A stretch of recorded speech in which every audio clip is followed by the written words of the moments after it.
3, 2, 1. Yo, we got your back when you driving to work or driving home. If you on a plane or you at the gym or you home alone, all you gotta do to listen to the shows, turn on your phone. Two Ugly Nerds podcast, tell you what's going on. This is the podcast. Eric is ugly and would not judge anybody else. There's no other insult. When did you learn that you were Two Ugly Nerds podcast. Welcome to the What's going on, guys? Welcome to Two Ugly Nerds podcast, which is the Black Nerd community. I am your host, Derek, the podcast guy. And Shang-Chi is smoking on your top 5 tonight. And I'm always joined by Ian Bizarre Music, audio engineer / super producer. What is going on, Father, fellas? dad himself. Yeah. You got a little hairdo. Oh, a little top knot here. Yeah, okay. I like that. Oh, that's nice. It's just there's a reason I'm wearing a hat. Classy. Also, always joined by Geronimo, Mr. Nintendo, our resident pro streamer. Top of the morning. Man. Let's get this shit. Let's get this shit. Glad to be here as always. What's good, y'all? Facts. Yeah, man. Shang-Chi is definitely smoking on your top 5 tonight. I've finally seen it. We are gonna get to it today. Yes. We got a lot of little things to get to. So let's just kick right into it, man. Let's just jump right into technically speaking. Apple event. Ian, walk us through this thing, man. Apple event. The Apple event was everything you expected and nothing you wanted. Basically. Well, that's that. A bunch of basic stuff. Most of the rumors were true regarding the variable refresh rate, which is pretty cool, actually. Yeah. I don't know. There's probably an Android phone that does this, but what they're gonna tell us. Oh, everything is old. Yeah. It varies from 10 to 120 hertz, depending on what you're doing.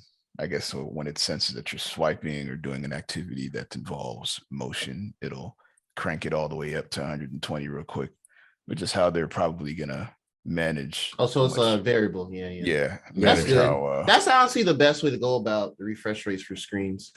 Yeah, because that kills the battery. Absolutely. If you run it at 120 all the time. All day. You don't need to scroll that smoothly when you're reading Twitter or Instagram or whatever. Yeah, but exactly. You can. I mean, the luxury. Yeah. We're getting silicone batteries soon anyway. You'll be all right. True. Oh, look at that. Yes, we are. Yeah, see, y'all think I don't be paying attention during these segments? I be paying attention. You know what's going on. Yeah, the silicone batteries will get us there. They Heavy also lifting. Yeah. Also added a smaller notch, very slightly smaller. They didn't really, but small enough for them to actually mention it. I mean, smaller. Yeah, sure. And they added some software to the Pro models that allows for portrait mode and video recordings. They call it cinematic mode. Yeah. That's something I think they should have. Yeah, but I think my phone will get an update to still do that. So it could potentially. It could. I mean, it's a software think they will. Thing, so they might not do it. I don't think they're gonna do it like maybe immediately because they obviously want to sell the new ones. But somewhere down the line, I think they'll give this to the older iPhones. So if that's a feature you're looking for and you have like a 12 like I do, just stick with your 12, man. I think you'll be fine. I think there are already apps out there that allow you to do that, though. Like you can just get an app that takes advantage of the portrait feature functionality. Yeah. But that's a thing. You can also manually change what's in focus in post, and I think you can do it while you're recording as well, which is pretty cool. No, that's dope. That is dope. That's no, good. you can. Yeah. I forgot it does do that. Yeah. That is dope. Give them credit for that. They had a nice little video cinematic trailer with actual directors using the camera and these little scenes, which looked okay, but you could still see some kind of, how in portrait mode on the iPhone, you feel like on the edge of what's in focus, you can still see some like artifacts because it's kind of figure out. Yeah. Well, that's highly present in the video. I think they improved it a little bit, but in the video, it's still You can still pretty tell. bad. Yeah. And you can see it in the video. I was actually surprised they even bothered to show that, considering how bad it was. But I Really? guess Apple be confident in themselves. Yeah, And you got to think that the level you're looking at it at is a lot higher than probably a lot of other people are, and Apple knows that. That's true. So That's true. Your average person won't really care. Isn't And gonna plus, care at if all. if you're only using it for TikToks, I don't think anybody's gonna care. Yeah, That's plenty of focus. Plenty Yeah. of focus for them. Yeah, that was the iPhone. I think they're releasing 3 of them or 4 of them actually. The mini, the regular 13, and the 2 different size 13 Pro models. Oh wow, It's okay. expensive as shit. They're also introducing a 1 terabyte storage variant, which Oh is damn. crazy. Oh word. Wait, for iPhone? Yes. Yeah. You saw my for tweet the about it, Pro. Drum. You don't remember Yeah, my tweet yeah. about it? Somebody's like, what are you gonna put on a 1 terabyte iPhone? And I Oh, was like didn't get memes the and video reactions. Yeah, I saw that, but it didn't register to that was one of the announcements for the 13s. I was just like, oh, I mean, Yeah, that's what it was for. Yeah. I They have one that's all terabyte? niggas is using it for, memes and video reactions. I mean, I can if save all my video reactions here. Yeah, give me a it's a lot of terabyte. videos you can save too. They do have the ProRes codec that you can shoot in, which apparently takes up a lot of space. ProRes. Yeah, it's just a codec that includes a lot of details and whatever you're shooting, so that you can put it in like Adobe, whatever the hell. And Yeah, because some people have I mean, more. Some people really freedom. will buy iPhones just for the cameras and shit. Like Yeah, people will use it they're as a using- camera. content creators do use their iPhones like their main as the camera. main camera. Yeah, They'll buy an extra iPhone just for the camera features and everything. So you're gonna see an improvement in a lot of these skits. Yeah, moving forward, probably. I'm assuming. I see a little jump in some of these. They'll be interested to see. Might start shooting our podcast off of iPhone. Off iPhone, hey man, it's a thing that could be done. Saying connected to some external storage and a battery, and you good to go. Yerp. Yeah, it's the battery that you're gonna have to worry about. Yeah, because even these cameras we use, we didn't have these on continuous batteries, internal batteries. We'd be screwed in 30 minutes. And it's we wouldn't be trust me, it'd be the shortest podcast y'all ever. Yeah, guys. So they'd be like, "What if it was cool?" And then it just cuts off in the middle. In the middle 20 of the minutes. 20 minutes tops. Yeah. The next biggest thing they showed was the iPad Mini. To me, I think that was a bigger deal. That was a new iPad Mini. Yes. I like the iPad Mini. Yeah. They gave it the facelift. Yep. They gave it the iPad Pro treatment, removing the that's dope, the bezel, and the fingerprint sensor goes to the power button now. So it looks pretty nice with a minor spec bump, keeping it pretty cheap still for those kids going back to school. The kiddos. The last thing they showed. Well, not the last thing. The last thing they showed was I'm going out of order here. They showed the Apple Watch. This was this is probably the most controversial thing that. Yeah, I'm curious y'all takes on that because I saw a mixture of things and wasn't sure what to think about it. So all they did was increase the screen without increasing the dimensions physically. They made it span over the edge of the glass. And they have a nice little clock to go with it, which is pretty cool. It puts all the numbers on the edge of the glass, and once the minute or hour hand points towards it, it pulls it towards this center of the screen. Pretty cool. A lot of cool visual effects. Yeah, a lot of cool visual effects. They say it will enable features that would otherwise not be possible, like this new swipe keyboard that they are making exclusive to the Series 7. Now, what's interesting about this keyboard is that there are 2 that exist already prior to the launch of the Series 7, one of which was removed from the Apple Store because it was a keyboard for the Apple Watch, they say. Now, apparently, prior to this, the owner of the Flick type keyboard, by the way, is the one. He goes to Apple to demo its functionality to them, and they were gawking about it. And the head of Apple Watch keyboards even said, "Hey, we should definitely look into buying this off of you as Mhm. like a notable feature for the Apple Watch moving forward. Right. Shortly after that, they removed his Apple Watch keyboard app from the App Store. Typical. So they're saying he's being Sherlocked, but it's weird because the timing of this is interesting. The removal of this app was in March. Oh. It wasn't like, so he sent this tweet out saying that, oh, I'll see you in court. Apparently they've been in court this whole time. Over this. Okay. Yeah. And this is now just adding fuel to the flame. Them now coming out with a keyboard that looks literally identical to what his looked like.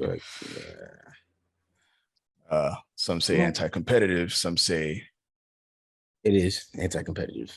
They own the competition, so it's anti-competitive. But it is anti-competitive. But the reason it's anti-competitive is because they own the competition. I think that's the point I keep making here, and I'm not defending Apple for this. It's fucked up, and they're going to settle, and that guy's going to make a bunch of money. Like that will happen, they're going to settle, right? Like understand that. 100%. So, trust me, they don't care. They know what they can do. We have a bunch of money. We'll go to court. We'll drag it out for a little bit. When you get tired, we'll settle. You'll be willing to settle. You'll settle, and we'll pay you a bit of money, and you'll get off our backs, and then we still have our keyboard that we stole from you. Yeah. That's how this goes. That's how it works, right? So it's fucked up. It is fucked up. I understand that. At the same time, Apple created their own ecosystem with their own phone, with their own OS that they control. Google could do the same thing if they wanted to. They chose to go the open source, anybody can do anything route. And there's nothing wrong with that. But if anybody else wanted to come out with a new OS today, they could do the exact same thing Apple's doing. My thing is, it's not anti-competitive. If you have you can build another OS and make it better than that. Just make it better than what Apple's doing. I'm not saying it's easy. I'm not saying just anybody in the world can do it. What I'm saying is it's only anti-competitive because there's really only two options, right? It's Apple, it's Apple and Android. And yes, Android has a bunch of subsections in between that, different places you can go to get, slightly different things, but it's two main systems. Why is everybody scared to go try to make a third? That creates more competition. I mean, that's going to get, say it again. We had a third years ago, but Windows Phone. Oh, they fucked it up. Yeah. And I don't know if that was always going to be more like a business oriented thing, it was kind of, what I mean? Like the Blackberries were very, they ended up coming into pop culture because of hip hop, because that's what we do. But Blackberries were very much like a business thing first. You know what I mean? So it's the same type of thing. Like, look, man, I'm just saying it's anti-competitive only because people aren't being competitive. If you were really competitive, you wouldn't be crying about not being allowed on Apple's platform. You go create your own platform. Does that make sense? Like, that don't sound crazy, right? Like, you don't have to be on Apple's OS. You do not have to be there. No, and while it's still fucked up that they took his design and then basically implemented into their own shit and we're like, yeah, but we're not going to use your shit and you can't sell your own thing on our thing anymore. I do not agree. That is fucked up. Oh, see, so that's where it gets kind of weird too.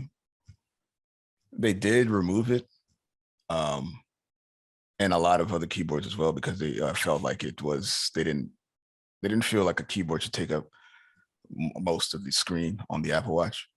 But eventually they brought it back, except his, and his had to go through a bunch of resubmissions and disputes before they finally brought it back to the App Store in 2020. So this happened in 2019.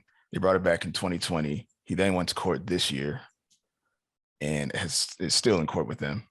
And now this Apple Watch, where it looks exactly like it's Apple Watch keyboard, it looks exactly like his, comes out. Yeah, it's gonna fuel his. Yeah, that's fucked up for sure. That's not right. But I do want to know. So what you're saying, Ian, I just want to be sure that I'm not tripping. If I go to the Apple Watch store right now, right? If you look up Flick Type, you should see it. I think.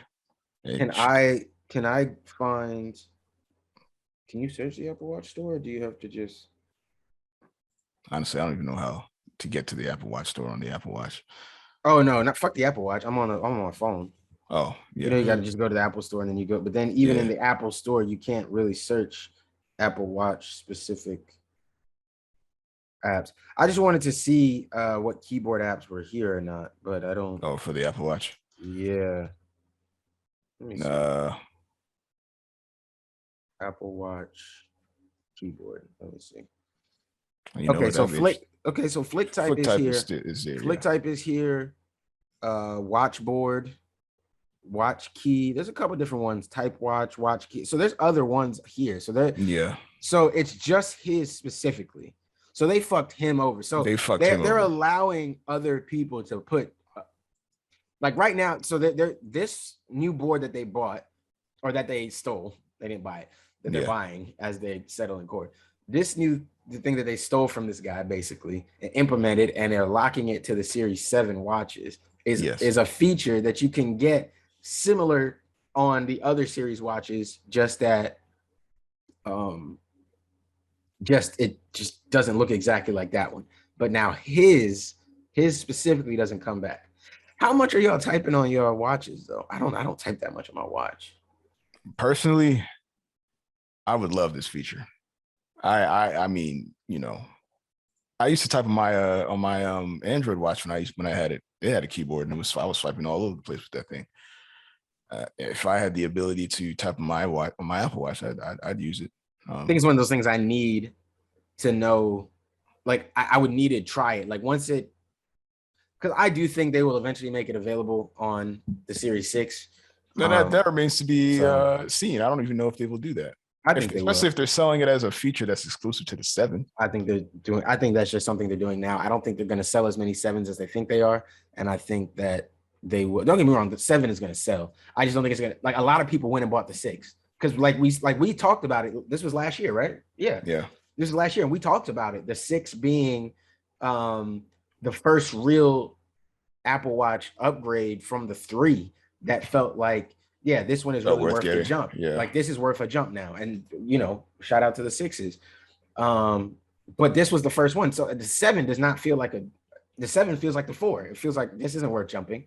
And you're telling me I'm gonna jump just to get a little keyboard. It felt like when they told us, like, what was it on the 4? It was like it's a little louder or something. And I was just like, all right, I think I'll be all right. Like, I think I'll be fine without that. Like, it just wasn't enough. And that's what the 7 is. And I think, and I think that's what's going to happen. Now, obviously, with it being louder, you know, they had different speakers and stuff in there. So that's not something you could just implement into the last watch. But this is just a feature. Like, they're going to see the 7. They're going to see the amount of people who bought 7s. They'll see that user base and say, okay, that's an exclusive thing you can have. Let's call it 6 months. And then they'll go, hey, you know, they'll make it look like they're throwing us a bone, like they're doing us a favor. Hey, we're bringing this feature to the Series 6 now. You can also enjoy like they're going to do it. Like the Series 7 people will be the test dummies. How do you like it? Let's, you know, switch some things up here and there. How can we adjust it? And then they'll release it to maybe not as far back as like the SEs and the 3, but they'll release it to the 6. Because what's stopping the 6 and the 7 from having the same keyboard, especially if the 6 can already have keyboards? The 6 just came out last year. So you're arguing that the reason why it wasn't there in the first place is because the screen wasn't big enough. And now that it's a edge-to-edge situation on the 7, my screen is definitely big enough. That's what I'm thinking. And there's keyboards Flick here. Type and Flick Type. I'm gonna try. Let me go down. Proof that. I'm going to try Flick Type and see how that works and see how I enjoy that. Because if that works fine, then you can't tell me whatever they've come up with. Exactly. And I feel like, honestly, underneath it all, I think they're trying to justify that being a selling point for the 7. And if there's a keyboard out there that's doing it already on the 6 and below, then they don't have a selling point. Yeah, they don't have a selling point. And I think that will break them eventually. And people will get smart and realize that. And yeah. No, I don't think that. I think you overestimate my bad. I agree. I don't think they'll look into it this much. I don't even know if anybody even, you know. I think us as tech people will see it, but as a regular consumer, I don't think people would even care. Yeah. Just like I don't think people will even care that there's variable refresh rate on the phone now. I don't think they care about that feature at all. They just want the pro model, period. Right. or any of the features really. They just want the latest thing. Where is this thing? Flick type. Where are you? I don't know. I don't know where flick type is. I don't know how to make it work exactly. I think maybe you have to unlock it actually.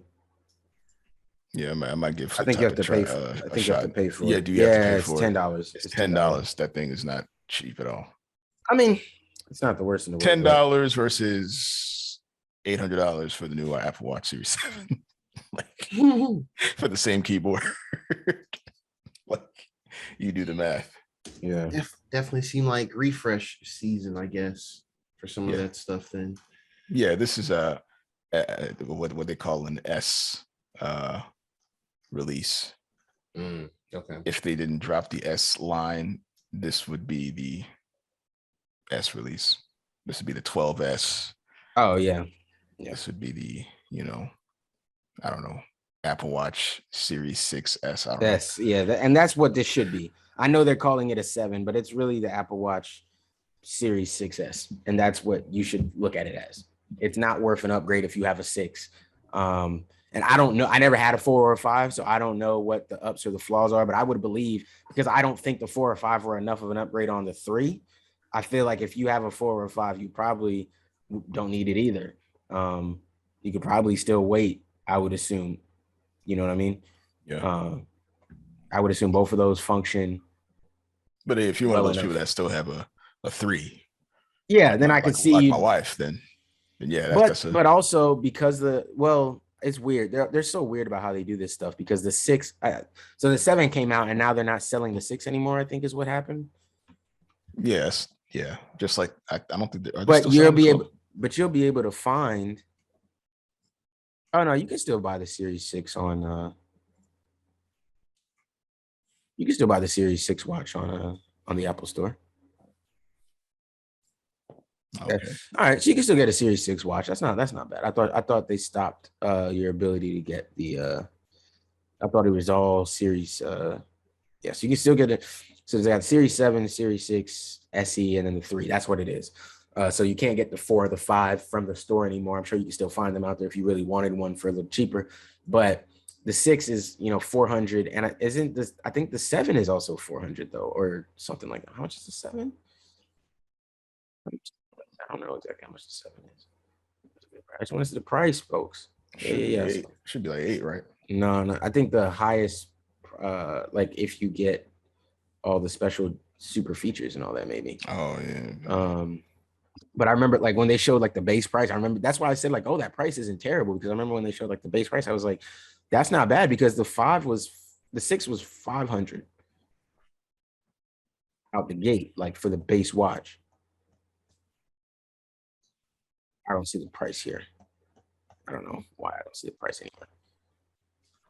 Well, I don't know. I don't know what the price is. It keeps saying available later this fall, but I feel like it's like next week you can get them. But maybe I don't remember the date. But yeah, no, I mean the 7 is definitely not upgrade enough, and I'm not upgrading for a keyboard. But I'd much faster blow $10 on this keyboard and try this one out than. I mean, I guess unless there's like high trading value for the 6, if I get a 7 for, $50 or something, and when I trade it in, then maybe, we could have a discussion. But I doubt that's the trading value gonna work out that way. Apparently, the Series 7 will start at 400, according to Tom's guide. Yeah, that's what I did see. Okay, it is 400. Yeah, and when I saw that price, I was like, that's not bad. That's not bad, yeah. Because the Series 6, I recall, was much more expensive. Was 500. It was 5. Yeah. So seeing it's $100 cheaper and it's supposed to be bigger and better and all that kind of stuff. Yeah, I'd understand. But now the 6 is also still 400. So that's going to get a price drop soon. Probably. So just if you have a 3, I would hold out right now and then wait to see what the 6 price drop goes to, and then do your thing, evaluation, what you pros think and cons. Yeah. 6 might be enough for you, and you go the 6 and you get it a lot cheaper. You might get a 6 for, I don't want to push it, maybe $300. $275, something like that. Maybe you're somewhere in that range versus, paying $400 for a 7. But $400 isn't bad either. I don't think that's a bad price, man. Word. That was the Apple event. Okay. And the Apple keyboard controversy. Dun, dun, dun. Yeah, there was one more controversy, but what's that? well, it wasn't a controversy, but the whole Epic versus Apple came to a close in favor of neither party. Of course. The judge ruled that Epic was in breach of contract by adding the button that allowed consumers to circumvent Apple's tax and buy whatever in-game thing they wanted outside of the Apple market. So they were in breach of contract, so they didn't win on that end and remain off of the Apple Store. But the judge also said that there should be a means for consumers to be able to buy things apart from the Apple Store, which I can agree with. So they are making Apple allow, app developers to include a button that allows them or consumers to get if they chose, get something outside of the Apple Store, or if they want to, yeah. And I think that's fair, because I think that most people will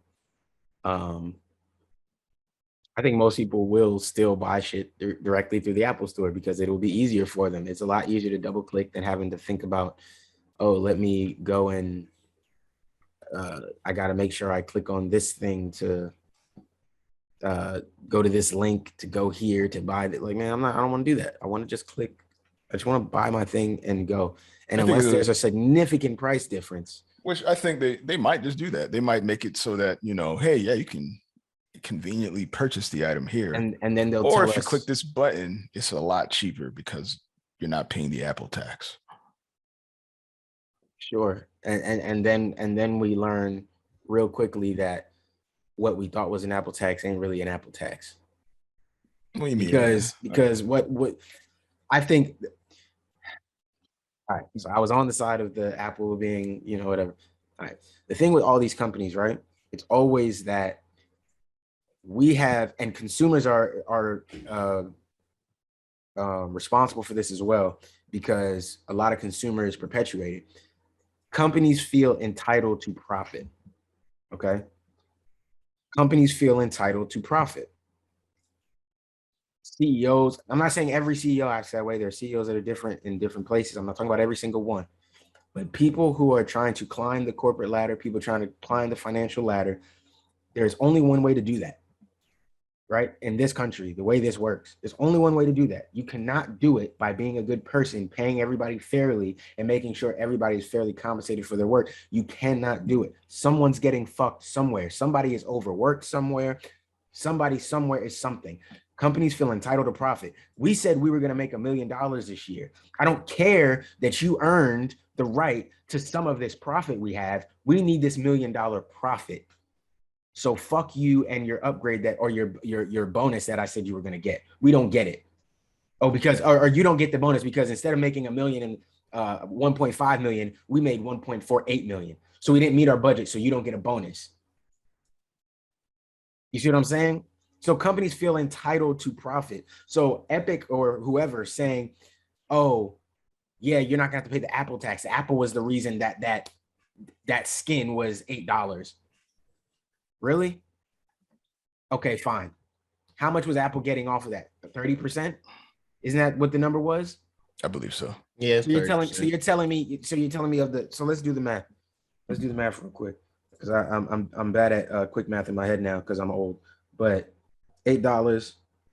So you're telling me, let's make that negative at 8. So you're telling me that it really is $5.60 is what your thing is.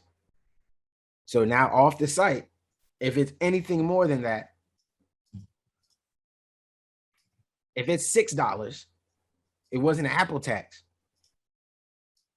You see what I'm saying? Yes, it's only maybe 40 cents more than what I get it, we're talking about pennies, but you see my point is If it was about, oh, we're gonna make it cheaper, then it'd be a 250 skin. Like, don't get me wrong, I'm not downgrading. Also, I'm not downgrading the work that graphic artists and digital artists are doing to make these skins and things like that. But what's the real change in the price? You're telling me it has to be this so that we can make our profit here to do this. So if I go straight to you, how much cheaper is it really going to be? Because you still have a graphic artist to pay, you still have a bottom line, and you still have a profit margin that you want to hit. Well, yeah, I mean, whatever so how it much is, cheaper is it really going to be? Whatever it is, if it'll have to be cheaper than what it would be if you. Well, it will. We know it will be, right? But the point is it going to be cheaper enough to circumvent the convenience of me just double clicking on the side of my phone and it going through? That's the funny thing about it. I mean, it'd be interesting. Is it going to be cheaper enough? Because if it's $8 on when I pay through the Apple Store, and I'm just making a number up, guys. I don't know if that's a real number, just to say. But if it's $8 when I'm going to the Apple Store, and then it's $2 if I click your link and put in my payment information, I'm gonna do that every time. But if it's $8 here and it's $6.50 on your link that I have to connect my PayPal to again separately, then it's like, yo, fuck, I'm already connected. Apple already got all my info. I'm not giving another site thing my info just to pay you so that you can get more of the money than that. Fuck y'all corporate wars. I'm gonna be honest, man. That's what I would do too, man. I go, it's $8 here. It's $7.89 over here. If you do it this way. Yeah, it's psychology. It's $7.50. And are you gonna do that? And don't get me wrong, I know there are people who become really loyal to these companies. Like if you like Epic Games and you're loyal to Epic Games or whatever, you're loyal to whatever company, you may want to support them directly, just like how people want to support YouTube directly and things like that. Yeah. The difference is YouTube made that very simple by giving you a membership button. I can support a creator right here. Twitch, I can donate, I can support right here. You know what I'm saying? Like these are easy things to do. Apple is saying that's not the case here. We're all business. We're all, you're not supporting a creator. This is a company that you're paying, and there's a premium price to be on our platform that millions of people use, billions of people use across the world. So if you want to circumvent that, you really gotta, like, bro, personally, man, I don't know it's gonna work, man. I just don't think it's gonna work the way they think it is. Some people will do it, but I think some people will go the extra mile, click the link, set up a thing over here, open another app that pays for it, but that's what you got to do now. It's not more convenient than what we're doing. It's just now what I'm going to do is make it very inconvenient to go through the Apple way and make it as less of an inconvenience as possible to go through my way. Maybe if you click the Apple means of doing it, you get an ad before you can get to the purchase page. Whereas if you just did it directly, it goes straight to the page. Every game now has it's a standard thing now. You have ads, or you pay $1.99, $2.99, you get rid of ads. Everybody, I mean, and me personally, I'm gonna pay I'm gonna play the game with the ads for maybe the first 2-3 days, right? Just to try it out. Or depending on how long I play. If I sit down for a while, and I don't play that many games on my phone anymore, but if I sit down one day on whatever, I'm bored and I put 2 hours into game, I've decided I like this game. I'm gonna give you the $3. My max is probably about $5. And normally $5, if it's $5 to remove ads, it normally comes with something else. It gives you some in-game currency or a bonus and something extra that you can use. I'll give you up to $5 to remove ads. Or I make it like, and I think most people will make the payment through Apple button way smaller than the payment through us button. But it's not even, but that's not, see, my thing is, but if you go to a store and you click it, then it comes up and Apple says, do you want to buy this? Yep, click. Like, the only thing I can see that would happen is if you would bury because the link is taking you to a different store that will then link back to your account on the game. That's cool. Apple it's on the phone. So like the only way you could do it is you'd have to bury where the store is within the game. Like instead of it maybe being right there on the first page, you got to click through 10 different things to get there. But the link to buy it is right on the first page. Make it as inconvenient as possible. Go for it. I mean, hey, go for it and see how it works. But you're doing that at the risk of just pissing off your user base as well. How bad do you like this game? We're gonna find out, and we're gonna find out because the thing about it is every developer can't ask that question. That's the thing. That's the thing about it, because a lot of developers, while they enjoy, they might like what Epic is doing and the challenge Epic is making. Everybody's not Epic, and everybody is not there. Everybody's games that they put on there, you're not going to get the same success. You're not going to have the same retention rate when you try to play the game of I'm gonna hide all my stuff away from Apple and click my link. Some people are just going to delete your game. Every game can't do it. It's just like Joe Budden snapping on Spotify. Every podcaster can't do that. You see what I'm saying? Everybody can't do that. Yeah, he can do that, but everybody can't. Some of you, some of us. I say you. I'm saying some of us. We're in the bracket of people who have to play the game to an extent. Like you have to play the game. You can't bark on everybody. You're just going to ruin relationships and fuck yourself over. Well, I think this is still. I still think this is a good thing for game developers as a whole, because now at least they have the option. Whereas I agree. Yeah, with options that. are good. Yeah, I agree with that 100%. I'm glad they have the whereas option before to do it. and if you do have loyal, fans of your game, they will probably go the extra mile to put the money directly in your pocket versus I think Apple's. you will, but it's going to show who has so many loyal people. Oh yeah, I mean, and so long as the option is there, it's good for us and them, I suppose. Yeah, 100%. Depending on how much it's going to cost, but yeah, 100% agree with that. The option being there is great. Can't deny that at all. Yeah, that's technically speaking. Sorry, it was so long. No. That's a good conversation. Refreshing. It's That's a rarely good conversation. super long. Well, not super long, but this long, I should say. Facts. All right, guys. Console T. Yeah, console T. Here's a few things. Next time I'll put T in this Game Boy mode. Hey, there it is. There we go. Game Boy is on off. On brand. It is off. Yeah, it's off. on brand. Mr. Nintendo himself. Indeed. There's just really it's fall now. We're in game release season. I think still trying to see if a Nintendo Direct will be coming out this month. If not, it's whatever. But the little things happened this week. A couple things, Nintendo. They put out a update on the Switch. Did they? They did, in fact. And what did that include? Firmware 13.0.0 included the ability to sync Bluetooth audio devices to the Switch. What did Derek say? And what Derek said previously, he said, I think originally you always wanted that feature. Yeah, I've been begging for it. And I've been saying it should be a software update. It shouldn't be that hard. Yeah, no, honestly, I always saw that way. Like it never would be that hard, but I just thought it's been so long. I just don't think Nintendo's going to do it now. And I always have low expectations. Pessimistic Geronimo. Pessimistic me, man. And I'm glad to be fucking wrong because it came out and it actually works decently well. You just have to go into the settings. I mean, I'm just talking this now, but you have to go into settings. There's a new section called Bluetooth audio. Now, disclaimer though, and I think it's maybe why they didn't do this immediately, or at least, I don't know, maybe they were messing with it the past year or so. So when you do connect your earphones, headphones, etc. to it, you're only limited to two controllers, up to two controllers connected to it wirelessly, because all the Switch controllers connect with Bluetooth. So I think in that sense, they've just enabled it. It's using up some of that, like the signal. Yeah, there we go. Mm-hmm. I was wondering if it would interfere with the signal of the controller. Yeah, so I mean, I think it comes down to experimenting with it. Because like, I mean, I mostly play with the little Hori pad, and these aren't Bluetooth at all. They just hook up to it. Yeah, they don't use any signals; just they hook up and that's it. So when I use my Bluetooth earbuds, the JLab ones, kind of affordable ones, there really wasn't that much input lag. Now I synced it to one of my Google Nest Hub little screen, because that has capability as well with the speaker. There was a noticeable input lag, and I was like, even just in the menu, and I was like, wow.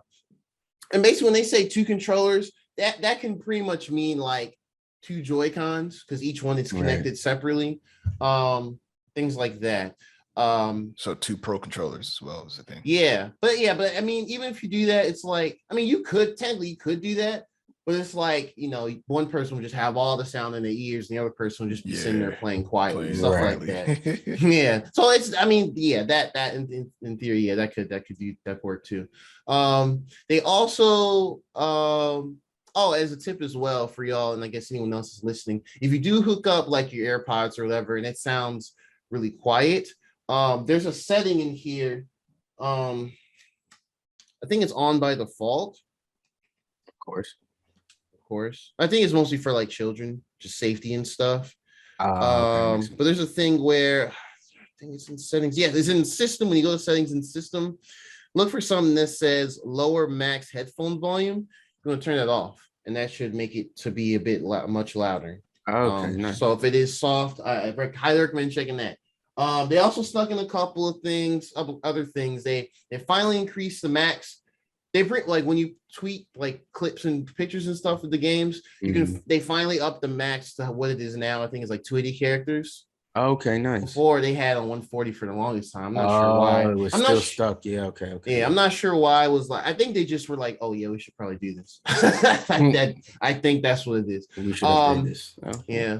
And the other thing that I think is more so for the OLED and I guess whatever other switches they drop, you can now update the switch dock itself. And I think it's only going to be starting with the OLED dock that has the Ethernet port on it.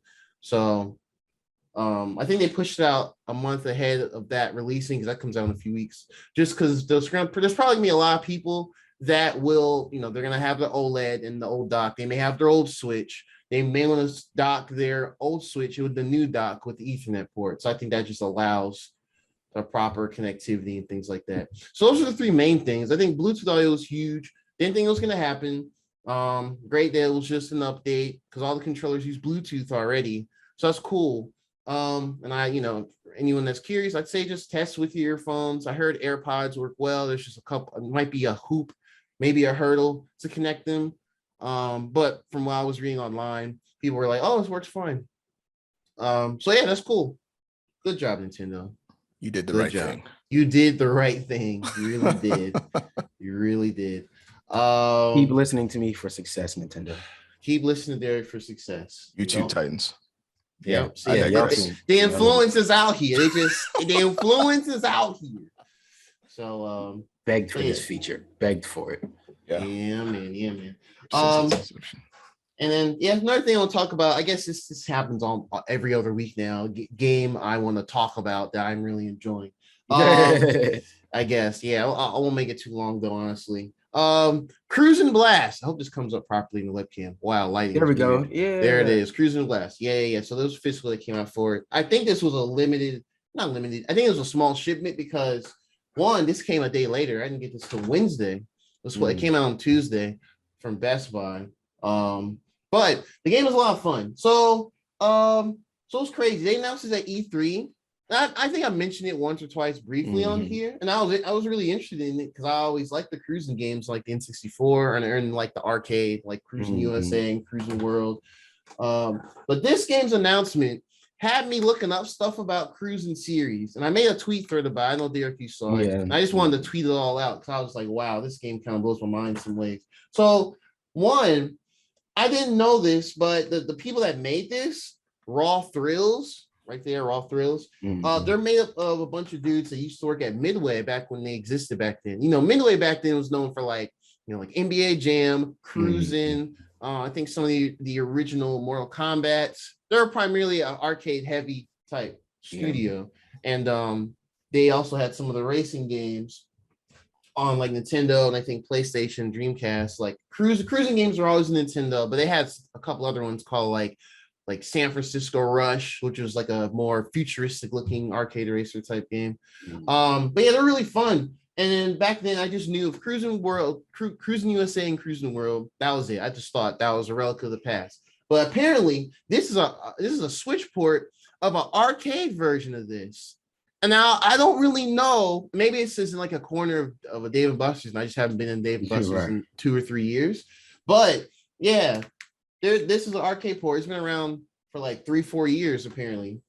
And yeah, it plays really good. It's really good. It's really fun. It's like you do a lot of like, it's really simple. You can literally pick up and play it. There's like 5 arcade tracks, and they all range from like this one called Death Valley, where it's like a bunch of planes and like you do this big jump and like the ground collapses. There's like a London level where it's like stuffs.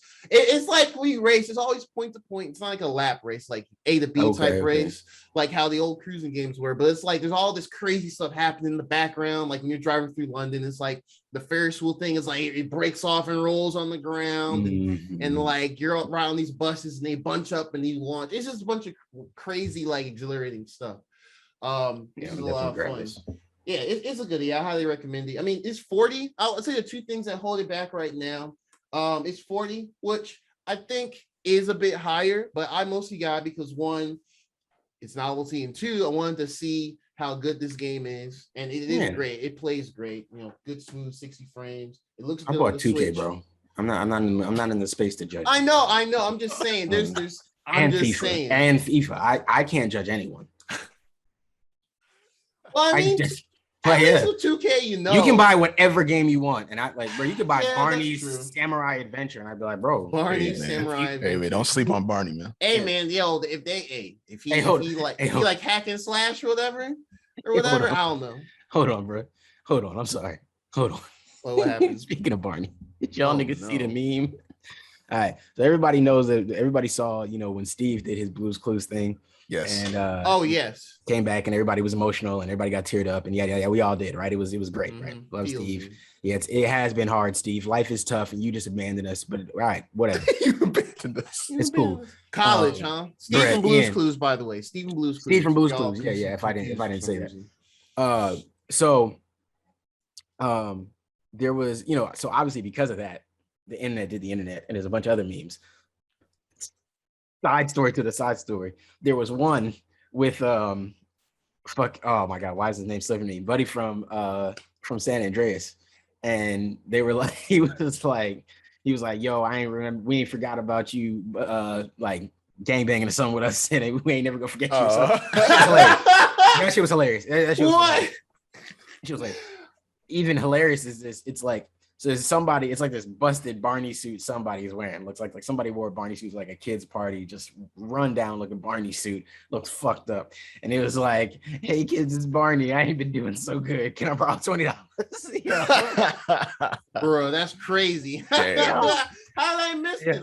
I didn't see that one. If I can find it again, I will send it to you, man. That shit, I'll tell you, bro, that shit had me crying. I just, hey man. Yeah, man, the internet is funny. It really is. To think the only thing that separated us from having Steve permanently is hair plugs. Really? Oh, is that what it was? Yeah, he left because he was going bald. Oh, is that what it was? Are you for real? Yeah. So he wasn't going to college. Yeah. That fucking liar. He went to college to learn how to get what's it called, Rogaine, and grow his hair back. Yeah, he left. Liar. Yeah, I heard he did an interview and he said, that the reason why I left is because I was balding. Did he wear a hat every episode anyway? Nah, he had a full head of hair, man. He's wearing a hat now. Yeah. He wore a hat in that video because he's probably still subconscious about it. He could have wore a hat, bro. We would have been all right, Steve. Ain't nobody care about that, man. He left. We needed you. Going bald, and he went to pursue his music career. How'd that go? I mean, if you want to support him, you can. I forgot where it is, but no, Steve. I listen to the music. It's all right. Yeah, no, Steve. I need to know what's in the mail. That's what I need Steve to do. All right. Sorry. No, you good. I'm just joking, Steve. I support you, man. I hope your music's great. You guys, because y'all took it. Because y'all was like, y'all looked at it like. I'm talking about my man Steve, man. Hey, man. Y'all talked about it like, that's kind of fucked up, man. You should accept his new position in life. You should accept his new position. Oh man. No, man. See Steve. I don't know whose idea that was. They must have changed people running Nickelodeon, Nick Jr. But yeah, no, he left voluntarily. He wanted to leave. Right? No, I'm not talking about that. I'm talking about his whole video he did the other day. Oh yeah, that was interesting that they did that. That was very unique. Yeah, I definitely didn't expect that. I think it was from the Nick Jr. Twitter page. Yeah, it was from yeah. For us, our age group, obviously. I was wow. I mean, it made its rounds. It did, for sure it did. Which is surprising because most stuff, like Nick Jr. could probably tweet anything, and most people in our age demographic wouldn't see it or it wouldn't impact our lives. You know what I mean? Yeah, and then here goes Steve from Blue's Clues, and they're like, oh y'all don't want to ignore the Nick Jr. page? All right, ignore this. How about this? Right in your feelings. Now what? You little fucking crybaby. Yeah. Fucking wild. Yeah, look I at watched you, that little- and I was like, man, how'd you know? How did you know that? How'd you know What it's I been went through hard, too, Steve? man. How'd you He know said when he been said tough? student loans, Yo, I was That like, hit. damn, I was you like- too, man.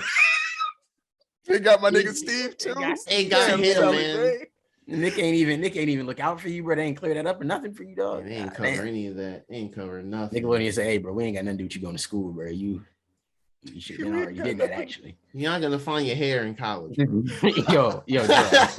No, Oh, Gerard. man. Gerard. Come on, man.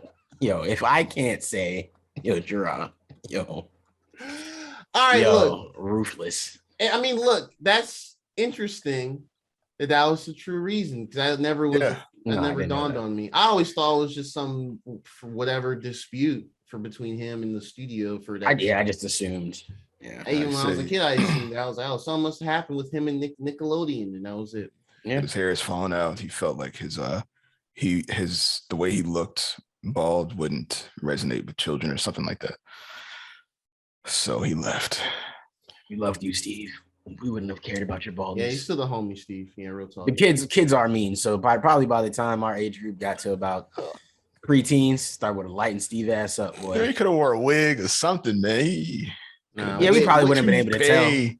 You wouldn't have been able to tell. Yeah, white people think Donald Hare's Trump is real. So That's true. Oh boy, nothing but facts being spoken on here. Steve could have done it, man. But it's all good, man. It's all good, man. Respect Steve. Respect Steve. Yeah. I don't know how we got on that from Crusin Blast, but there we Because go. you said Barney for some Oh, reason. it was my fault this time. Okay. It was Fair your fault enough. this time. Fair enough. It's cool. It's just cool. But yeah, I'm really enjoying the game. I mean, real. Oh, and the other thing that's kind of the negative for it, but they said they might add in if it sells well. I don't know how many that means for them, but there's no online. I think this game will be really, really, really Yeah. fun with online just because of how wacky the driving is. You can do tricks.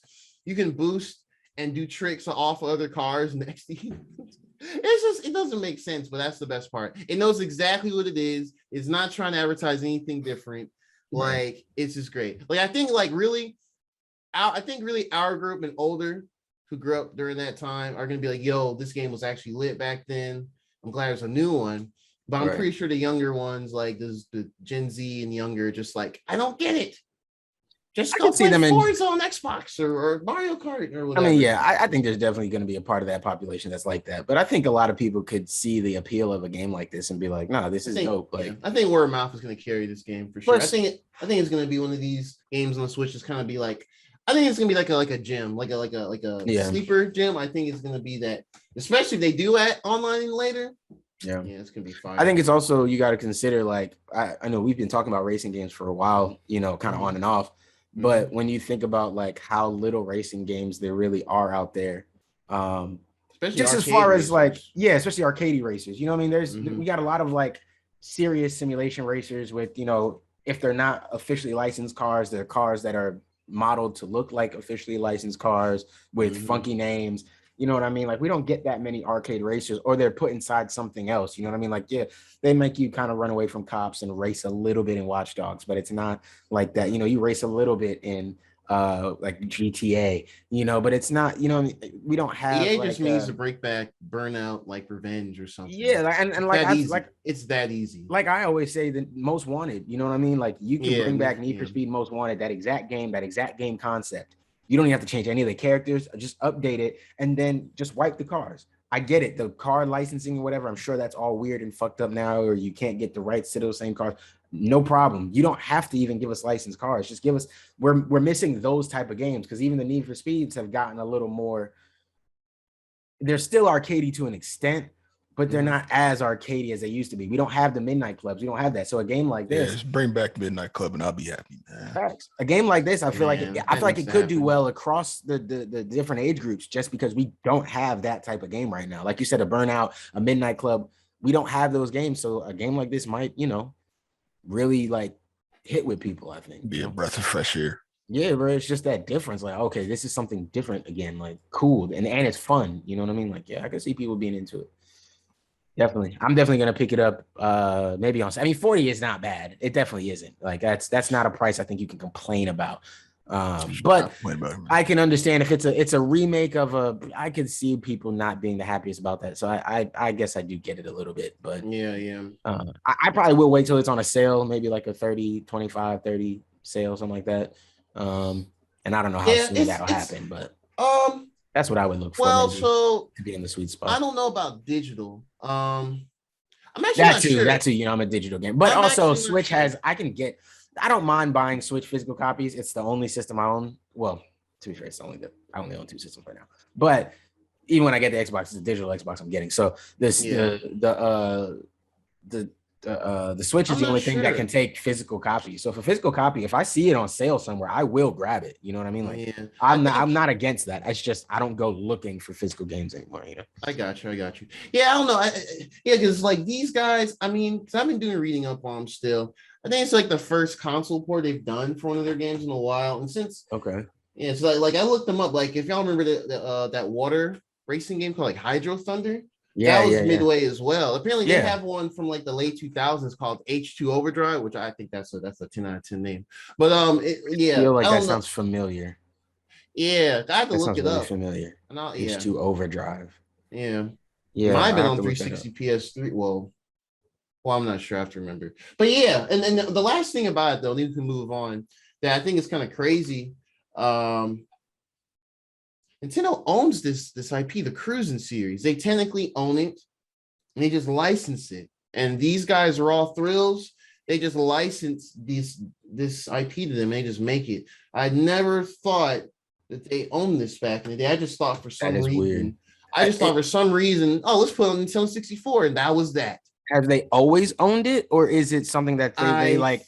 Think because it would seem to me like it's something. I mean, I don't know. You're the one who looked at the so you tell me. But it wasn't anything like they had a deal with them for like why it came to Nintendo at first, and then like over time, like maybe the company needed, needed money or they were failing, and they were like, hey, we'll buy you out, and then we'll still let you guys make the games or whatever, something like that. Like, I just wonder like how that came to be, like, or did they just always own it? Because that'd be interesting. I didn't know Nintendo because that means Nintendo was licensing to be in like arcades and stuff like that too. Like I didn't realize that was Nintendo. That's just like if it is. I just didn't know. Oh yeah, it's cool. It's just like I think Midway made this with Nintendo as like the publisher or something. Okay. Like they own it. I mean, clearly Nintendo's never had anyone in Japan made any of these cruising games. It's always been Midway. Yeah.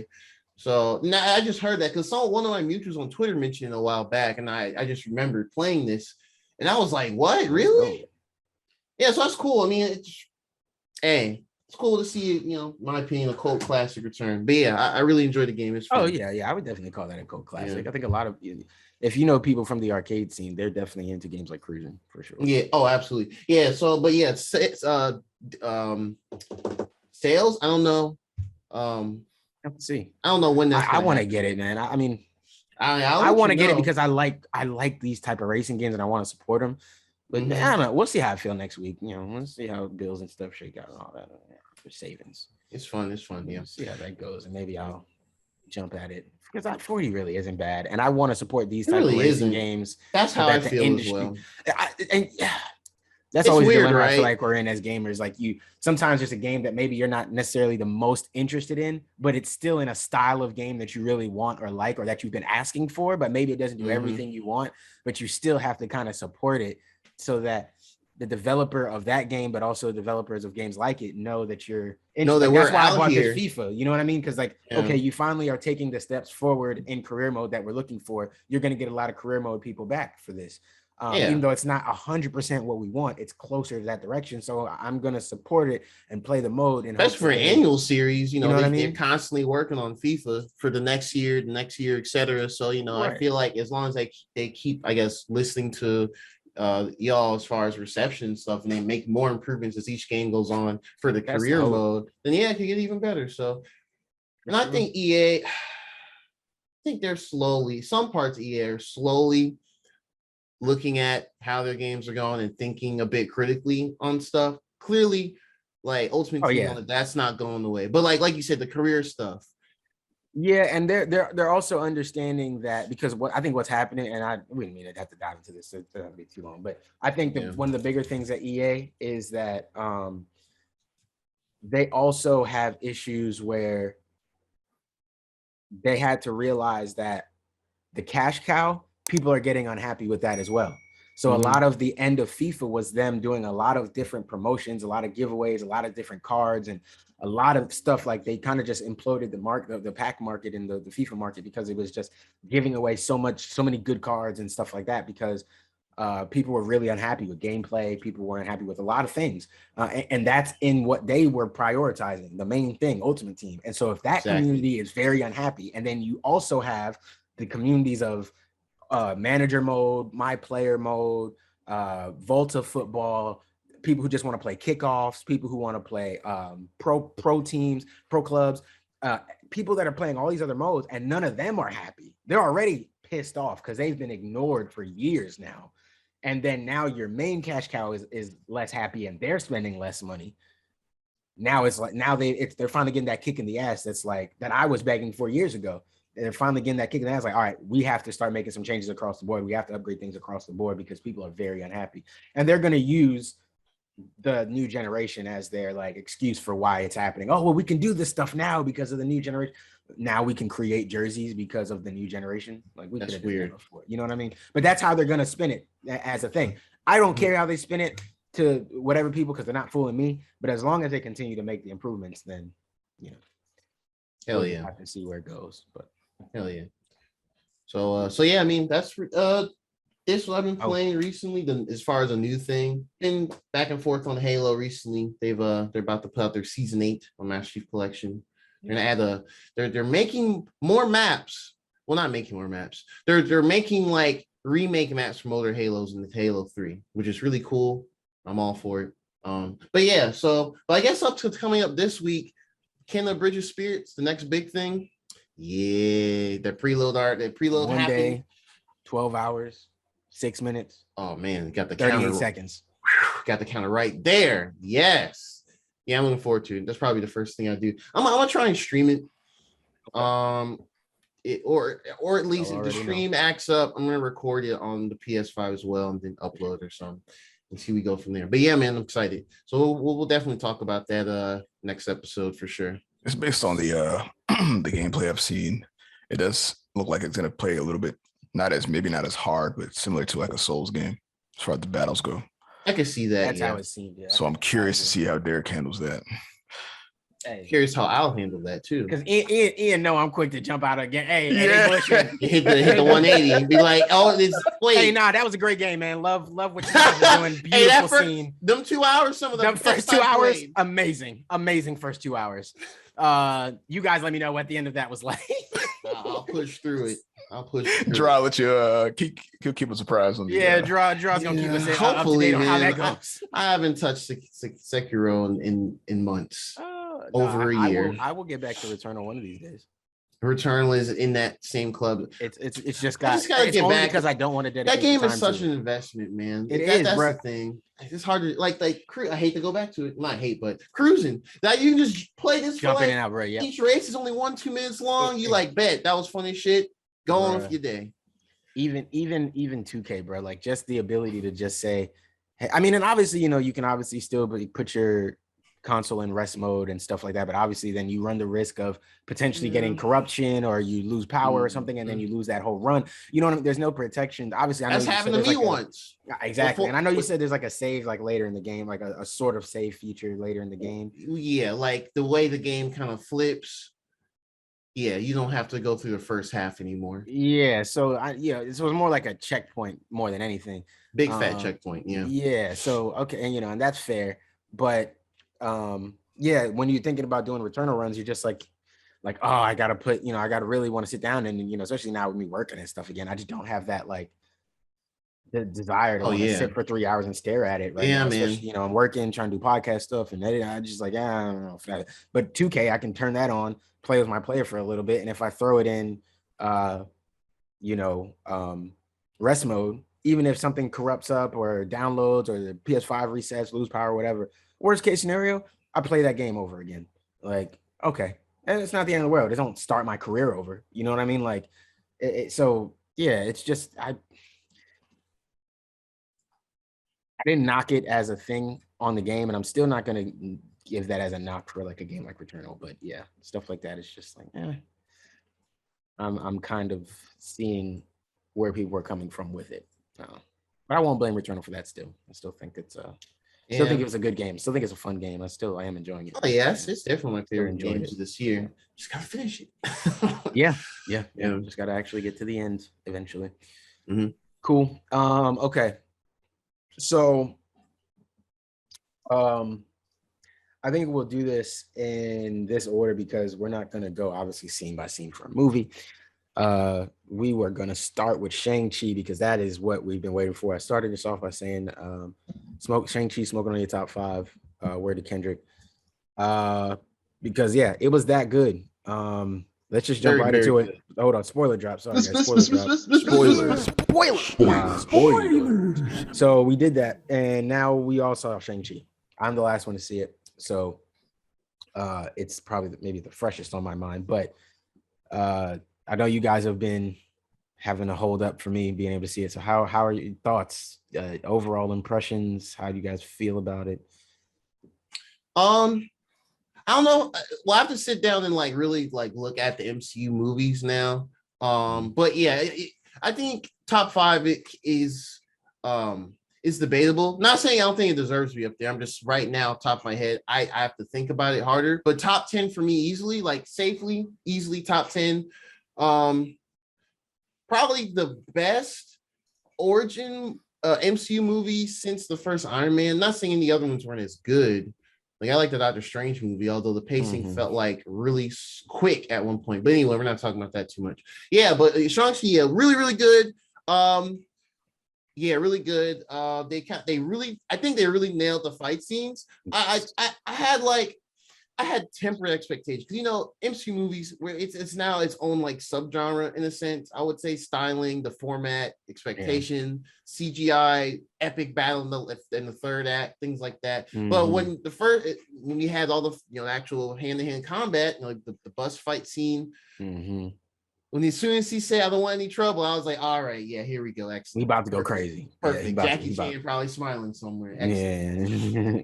Then when they're in oh god, I forgot when they met Shang-Chi's sister and they were fighting on the bamboo scaffolding, I thought about Rush Hour 2 immediately. Rush Hour 2 for sure. I was like, oh, this is fire, except they almost died. Yeah, on that damn thing.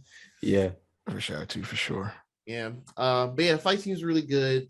I think I haven't really watched much anything with don't kill me mispronouncing Simu Liu. Simu Liu. I think it's Leo. I don't know how to exactly pronounce it, so forgive us. I will. Apologies, not trying to butcher any names, just trying to pronounce it the best that I could think of. But yeah, Simu. Yeah, I think he did really good. Figure out how to pronounce it. We'll figure out how to pronounce it by next week. Yeah. He did great for his I think his first big role of this type of thing. Really good. Him and very good job. Awkwafina kind of pair each other really well. Yeah. Kind of bounce off each other pretty well. That's my first time like seeing her acting in person and stuff too. How'd y'all feel about Awkwafina's character? I'll ask you. Yeah, so I don't know, and I'm guessing this is what you're kind of alluding to as well with the whole a lot of the backlash she's gotten since being on this stage. I'm curious because I don't really get it as much in this movie. No. So that's the problem. That's what people are saying is the problem.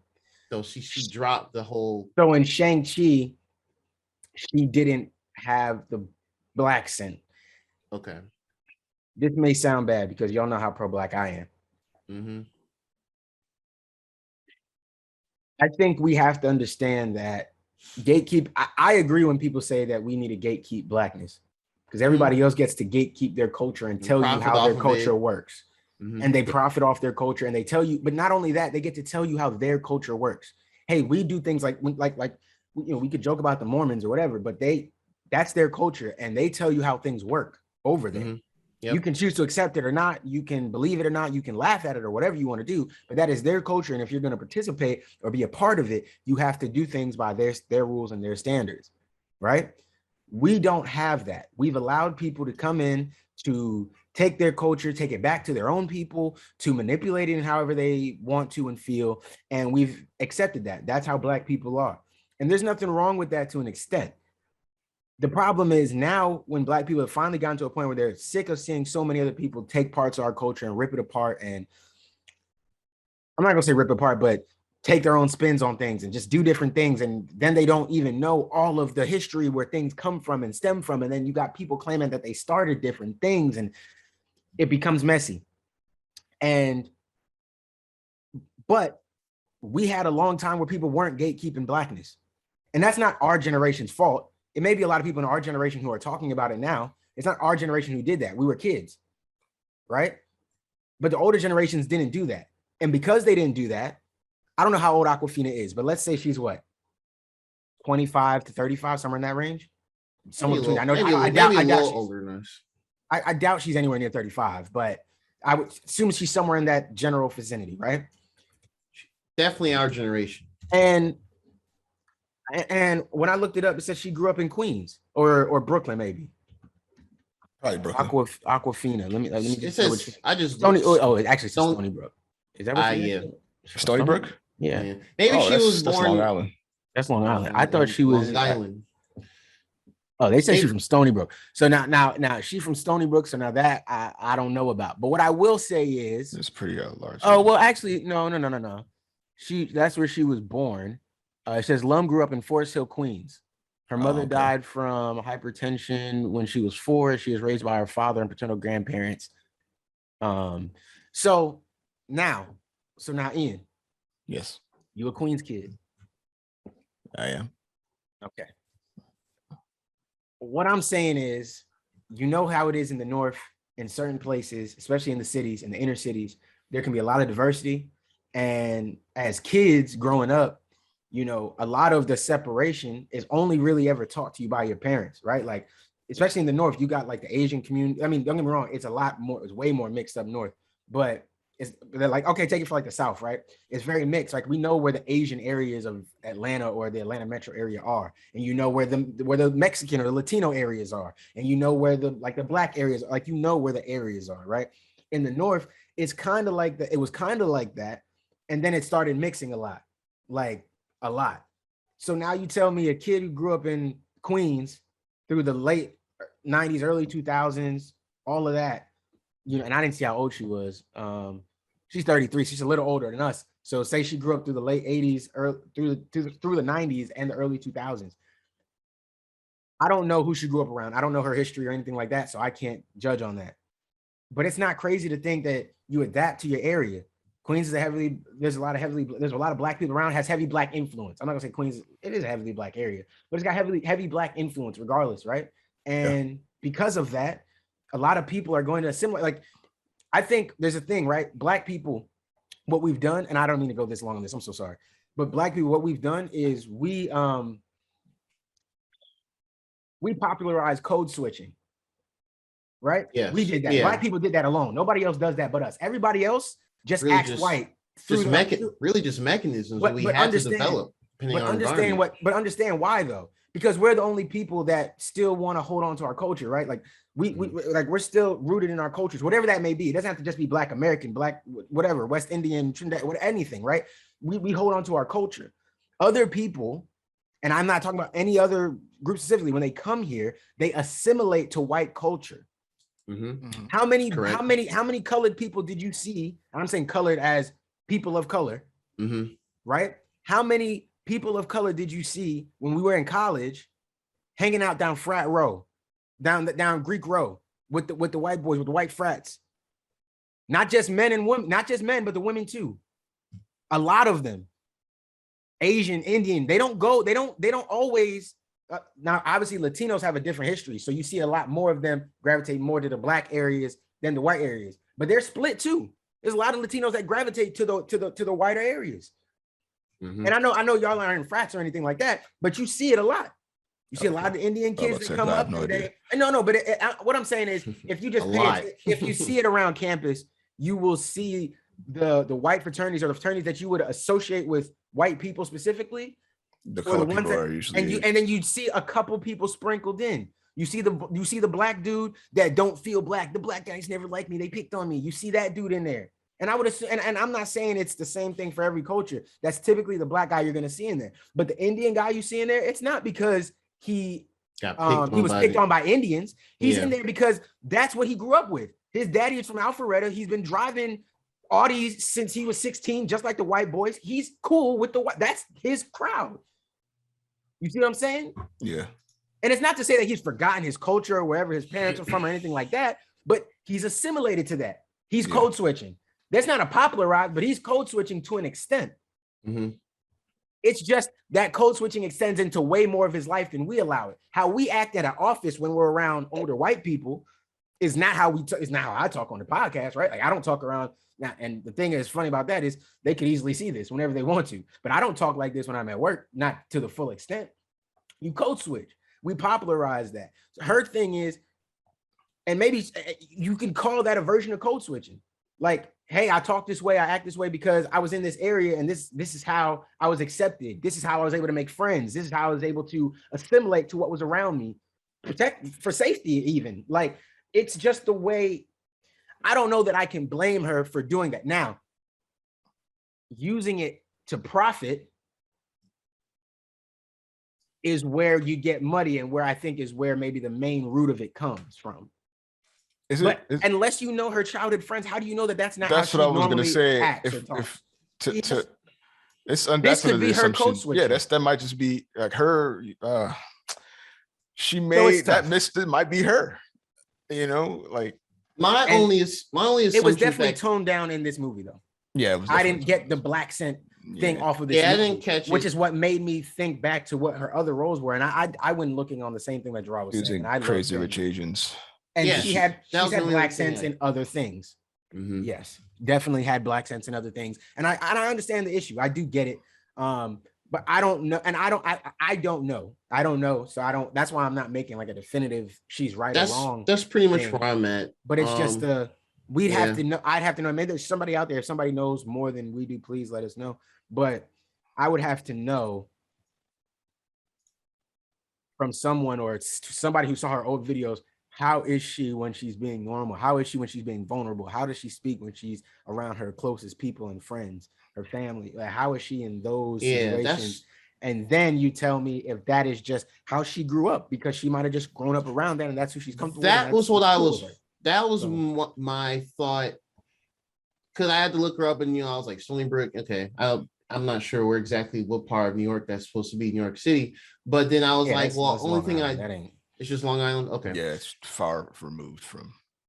Gotcha. If she told me that's where she grew up, then I'd have been like, all right, you might be she moved. It's clear she was born there, and then they moved. She might have hung out in some other borough or whatever to Queens, and they moved to Forest Hill, Queens, and grew up in Queens. So, I mean, don't get me wrong. It's still not. It's not. No, don't get me wrong. It's not that she was. It's not that necessarily Forest Hill is like some terrible area. I'm not 100% familiar with the Forest Hill, Queens area necessarily, but it's the fact that she was in New York and she was in Queens, and you understand. Like, I feel like in the North, it's a lot easier as a kid to end up places maybe you shouldn't be, if that makes sense. And I'm not saying you shouldn't be, but end up places where maybe you're not supposed to be is maybe the better way to put it, because there's much more like independence. You're expected to walk to school earlier. You're like, you know what I mean? Like those type of things are normalized. Like I'm telling you, when I was in New York for work a couple years back, bro, I saw this kid with his backpack on. He couldn't have been older than 7, 8, bro. Like, and little buddy had his backpack on and he was walking, and I'm looking for the adult that he's with, and there wasn't one. He was being left alone. Nobody was bothering him, but he was just walking on his own. You know what I'm saying? Yeah. Like that's the culture there. So to think that, like, even if she was in what you would call a suburban area, that don't mean she ain't find her way to different areas. That don't mean her school wasn't in the best area. You don't know where she, you know what I mean? Like, we don't know her whole history, bro. And unless you know every single thing about. Man, I'm gonna pay attention going forward now, because this was probably, I mean, it's still a side role, but I'd argue this is probably. Well, I don't know. I mean, we obviously we'll get to it. Well, I know, She's clearly gonna be a little bit more I prominent. mean, like, as far as like she so she was a main character in that was introduced in this movie, and I guess for the MCU as well. I just mean like as far as like in a really popular piece of media or entertainment, I think this is probably her biggest. Technically, I know Crazy Rich Asians was really popular as well, especially overseas. But even then, she was a side character for sure. Exactly, yeah. This one, I mean, she voiced one actor. She voiced one of the fictitious dragon characters in Ryan the Last Dragon. Yeah. Also a great movie. I mean, that she didn't do the black scene now, obviously, but that's that's that. But yeah, so I feel like from this point on, and after hearing this criticism and thought pieces on her and the black scent, at least especially for me, I'm gonna pay more attention now going forward, whatever else she's in. Yeah, honestly, I didn't even know that the black scent thing was a thing with her. I didn't either because I only didn't know that. The first time I'd seen her was when she was on Hot Ones. I think it was earlier this year, actually. She got on Hot Ones. And I didn't watch it then, but she had been on a couple other side shows as part of that First We Feast label under Complex and stuff like that. So I was like, oh, and then some people were like, oh, Aquafina, oh, cool. And I was like, oh, she must be popular, and I'm just out of the loop. But yeah, so okay, that's cool to hear y'all had the same kind of similar thought process. But I mean, her character was fine, I thought she played. I mean, outside of that context, I thought she was good in this movie. Yeah. I thought she was good. You know what I mean? Like my hope is that she isn't abusing her proximity to black culture, whatever that may be, to profit, and then going silent in the moments when she needs to speak up. That's my hope, is that she's not doing that. If she's not doing that, then we have some ground to stand on with her. We can maybe help her realize why.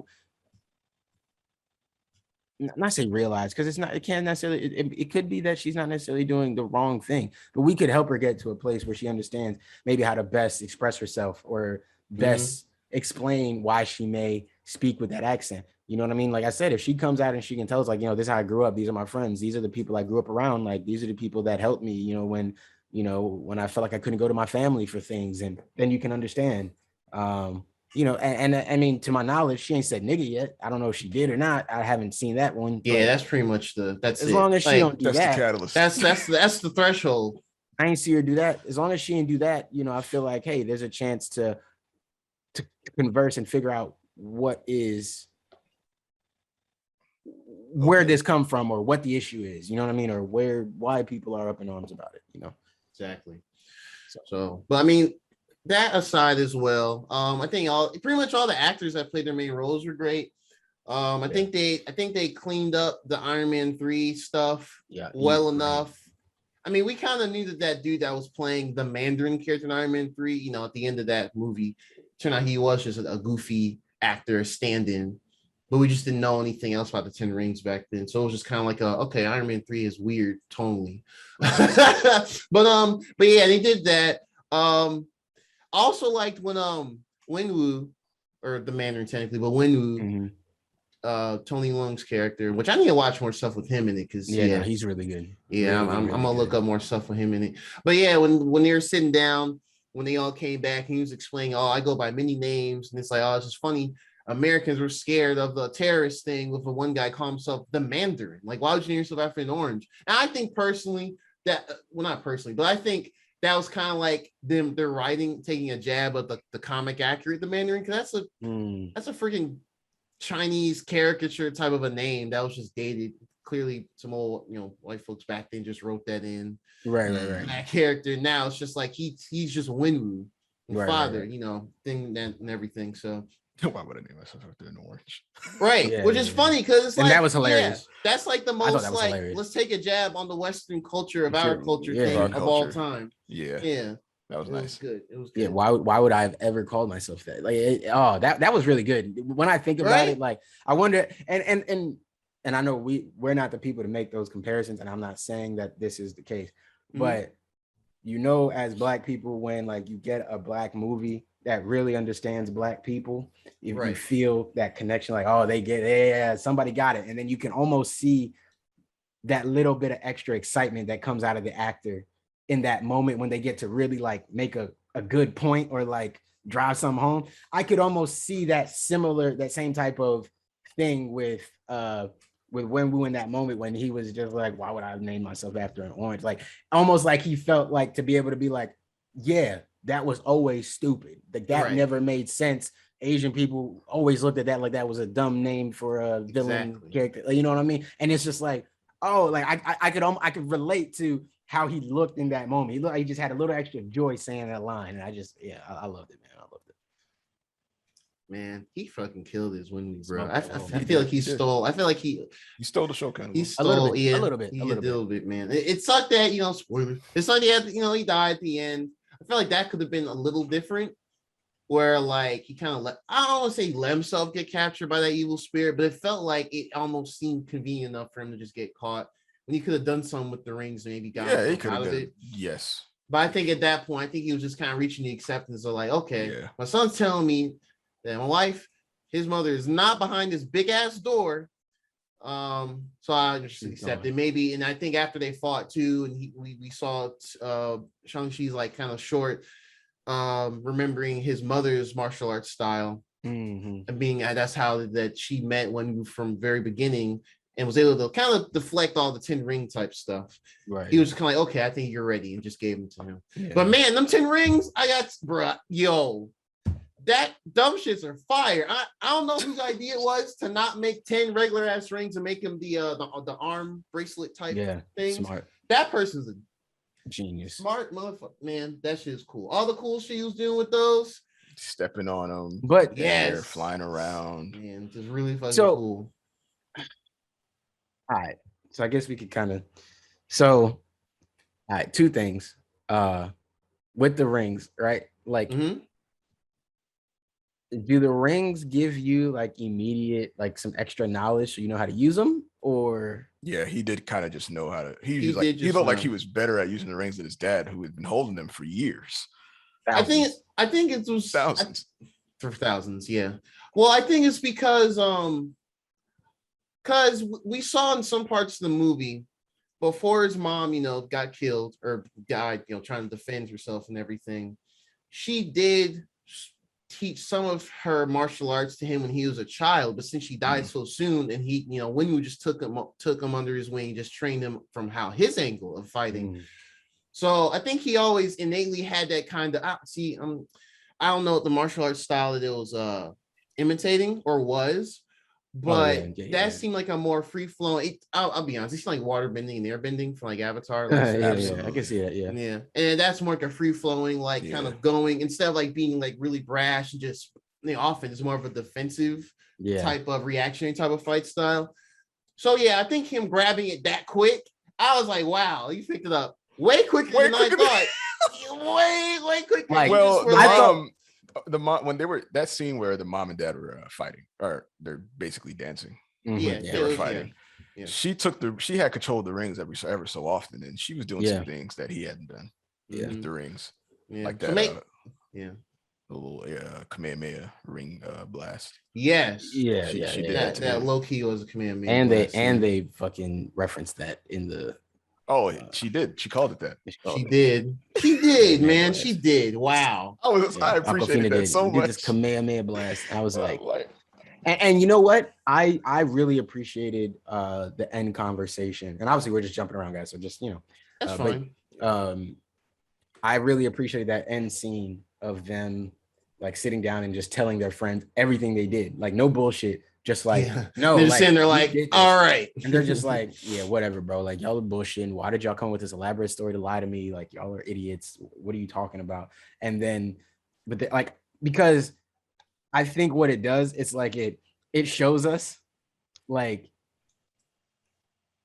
how like people are crazy. You live in a world where people have been blipped by a giant purple space demon that showed up, blipped half your people around, and the Avengers that are running around with superpowers, and the Hulk runs around, and you just can't possibly fathom at all that these two people might have had some crazy ass experience nowadays. They still just could not, whatever. And then Wong has to show up, and then they're like, oh, so maybe they're not lying.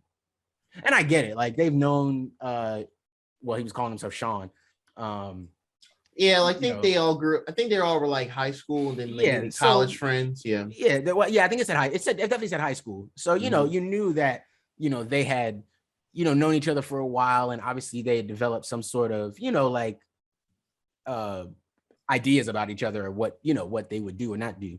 But to just be like, well, no, I just can't believe that you possibly, amen. Like at any time, Thor can go flying past with a hammer. I think maybe you should just listen to what they're saying. Just maybe. Right. I wouldn't Maybe just just make any of this up. Like, why would I just lie to you? Like why would I just do that? And then they saw, was it Wong came through with the portal behind them, Mhm. and everyone just kind of looked, we're like, Yeah, and he all didn't even right, hide it then, because there's no all need right, for him to deuces. be like suspicious, like low key about it. He just Yeah. come right into the bar and he stole speaking somebody of, drink. I love Wong's character arc right now. He's like, Yes. Yeah, it is he good. Yeah. like at first you think, oh, he's this, A hard ass, like stick hard up. ass. Yeah. Yeah. And then you see this other side of him, and it's just Yeah, he chilling. completely different. Yeah, I'm he- glad he's they're leaning chilling. into it more, because like after that, that Doctor Strange What If episode, I actually rewatched the Doctor Strange movie, and I was like, man, I always liked the yeah. movie. I just felt compelled to rewatch it, and we saw Mhm. signs of that too when they like, what was it? Doctor Strange made the Beyonce reference for some reason, and he's just yeah. like, Beyonce, and then the next scene, just see him, he's like in that one place just listening. Like, yeah, I was like, this is goofy. Why Marvel do everything goofy like this? But yeah. No, But yeah, Wong's it's cool. fun. Yeah. Yeah, man. Oh, and then I guess the other thing I was gonna say was and I don't know if we all agree on it, but I thought the movie was predictable, which is my only knock to it. But it also didn't matter that it was predictable. I think me and Ian ended up we were talking a little before the podcast. We came up with the same concept of where we thought they might go with it, just off the idea that they might do something kind of crazy out the box. And they didn't. They didn't do that, at least not explicitly in this movie. But Yeah, I think he went safe for they went a very safe route, but it was a good, safe route. It was still a very good story. I think people don't understand, like, obviously it's an origin story. And when you take into an origin story into consideration, understand that, especially with the MCU, right? Like the MCU is such this massive machine. It's nothing, it's not like Shang dies at the end, right? Like, yeah, he's not going to die. He's supposed to be a incoming character. He's going to be with the Avengers. He's going to the the MCU as a whole. You know what I'm like? That. So why would you think that there's going to be some like crazy twist? You know what I mean? There's always just going to be little Easter eggs, things here and there through the movie. You know what I mean? There's going to be things that connect him to the overall MCU, which they did. You know what I mean? Like there's just little things happening. And, the only thing I think could have beefed this movie up would have been Ant-Man or the Wasp or somebody like that showing up a little bit just because they're right in San Francisco. Other than that, I can't really see why. And obviously we don't know why they didn't show up. There's timeline problems and all types of shit. And I'm not even still 100% sure exactly where this is on the timeline. I think it's like after Endgame, but before Spider-Man. I honestly think he didn't pop up because I think we were just in San Francisco for mostly that first third to lay the foundation of like, oh, this is Shang-Chi now. He's donned his Western name Sean, which is funny because very similar and things like that. Then they leave and go to like that one not Las Vegas looking place. And then they go to they go to 10 Rings place and the, they go to the temple. But I'm just saying, even in the first part, like they crashed the bus and everything like that. Like Ant-Man wouldn't have been around for any of that. Yeah, you know what I mean? Like true. I mean, that's you can honestly say it for a lot of the movies, but I think I get it. But that's one of the criticisms. I think they want to, because like Black Panther was really good for its all similar reasons for this one, but we also got introduced to T'Challa and some of those characters in Civil War. Got a call. And so they didn't have to lay down everything with the character like that. This was like laying down everything. Who Shang-Chi is, what are the 10 rings, who is Wenwu, who is the Mandarin anyway? I thought that was Iron Man 3. Who are these side characters? Why is his sister got beef all of a sudden? I did like the sisters arc too. Yeah, I thought that was really good. Shaoling, I think. Shaolin, yeah. Yeah. Honestly, she was one of my favorite characters. I kind of wish there was a little more of her in the movie. Yeah, 100%. But given how one of the post-credit scenes ended, I like they did this because towards the end where she said she's gonna go back and just dismantle 10 rings. But then we found no, she just takes it on her own, kind of builds like her own version of 10 rings. And they showed a lot of women fighters training in there, which was Wenwu wasn't down with that. That was kind of half of her beef as well. So that was like a women empowerment / women like positive viewpoint on stuff. Yeah. So I like that message as well. So that's cool. And it also showed that she was like, yeah, Shang-Chi, you fucking left and didn't say shit for years and years. And I decided to like build my own shit up, even without dad. And it's like, I wanted to take over 10 rings, but he wouldn't let me. So they already let us know from the very beginning that she was interested in running shit in a position of power. So, okay. So, yeah. But yeah, overall, no, I really enjoyed it. It was predictable, but I felt like for what they were going for, it was intriguing and compelling enough with Wenwu's arc, the mother's arc, things like that. And I think it also played to some of those tropes from other martial arts or movies like that. So overall, it's really good, really good. Curious when we're gonna get a sequel. We know we're gonna get a form of a sequel. Yeah, I think it'll be a while though. Yeah, probably like 2024 the earliest or something.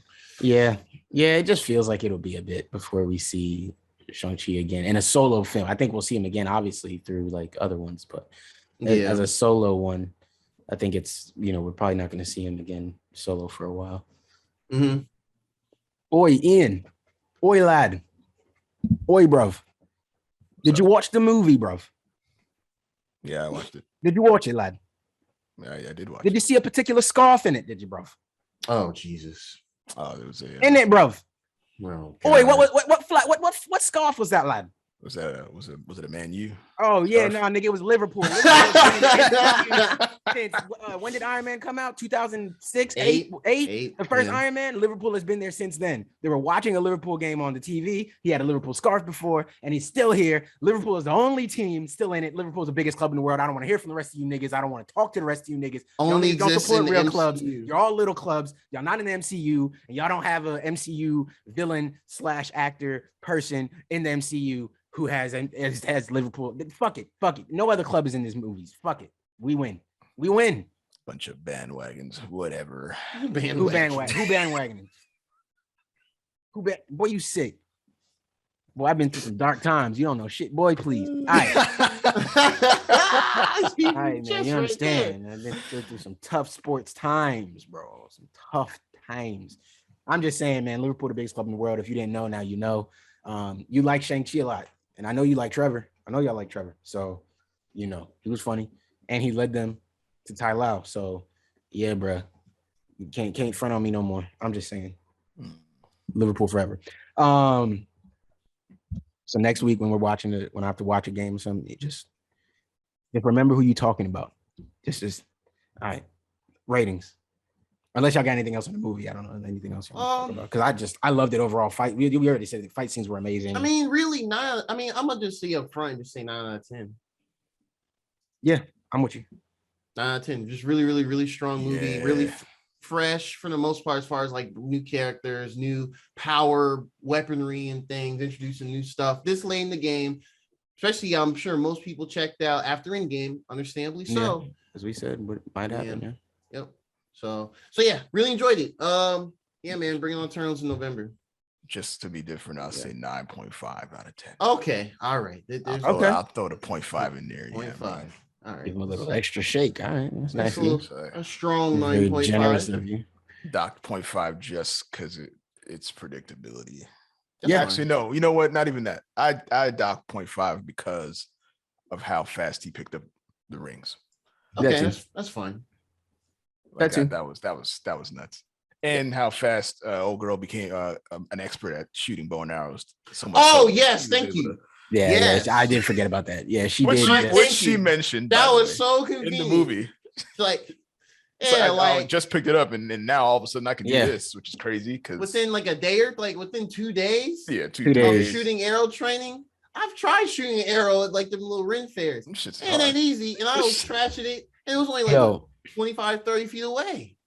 Yeah, She shot hundreds of feet to a mythical dragon's throat. Yes, it's a dragon's throat, so it's a large target. However, but it was still far away. aiming up, that high. yeah, and she just On some and she 300 watched shit? the only nigga that kind of half didn't believe in her, then half told her just don't die, and then he just watched him get snatched right in front of him. Right.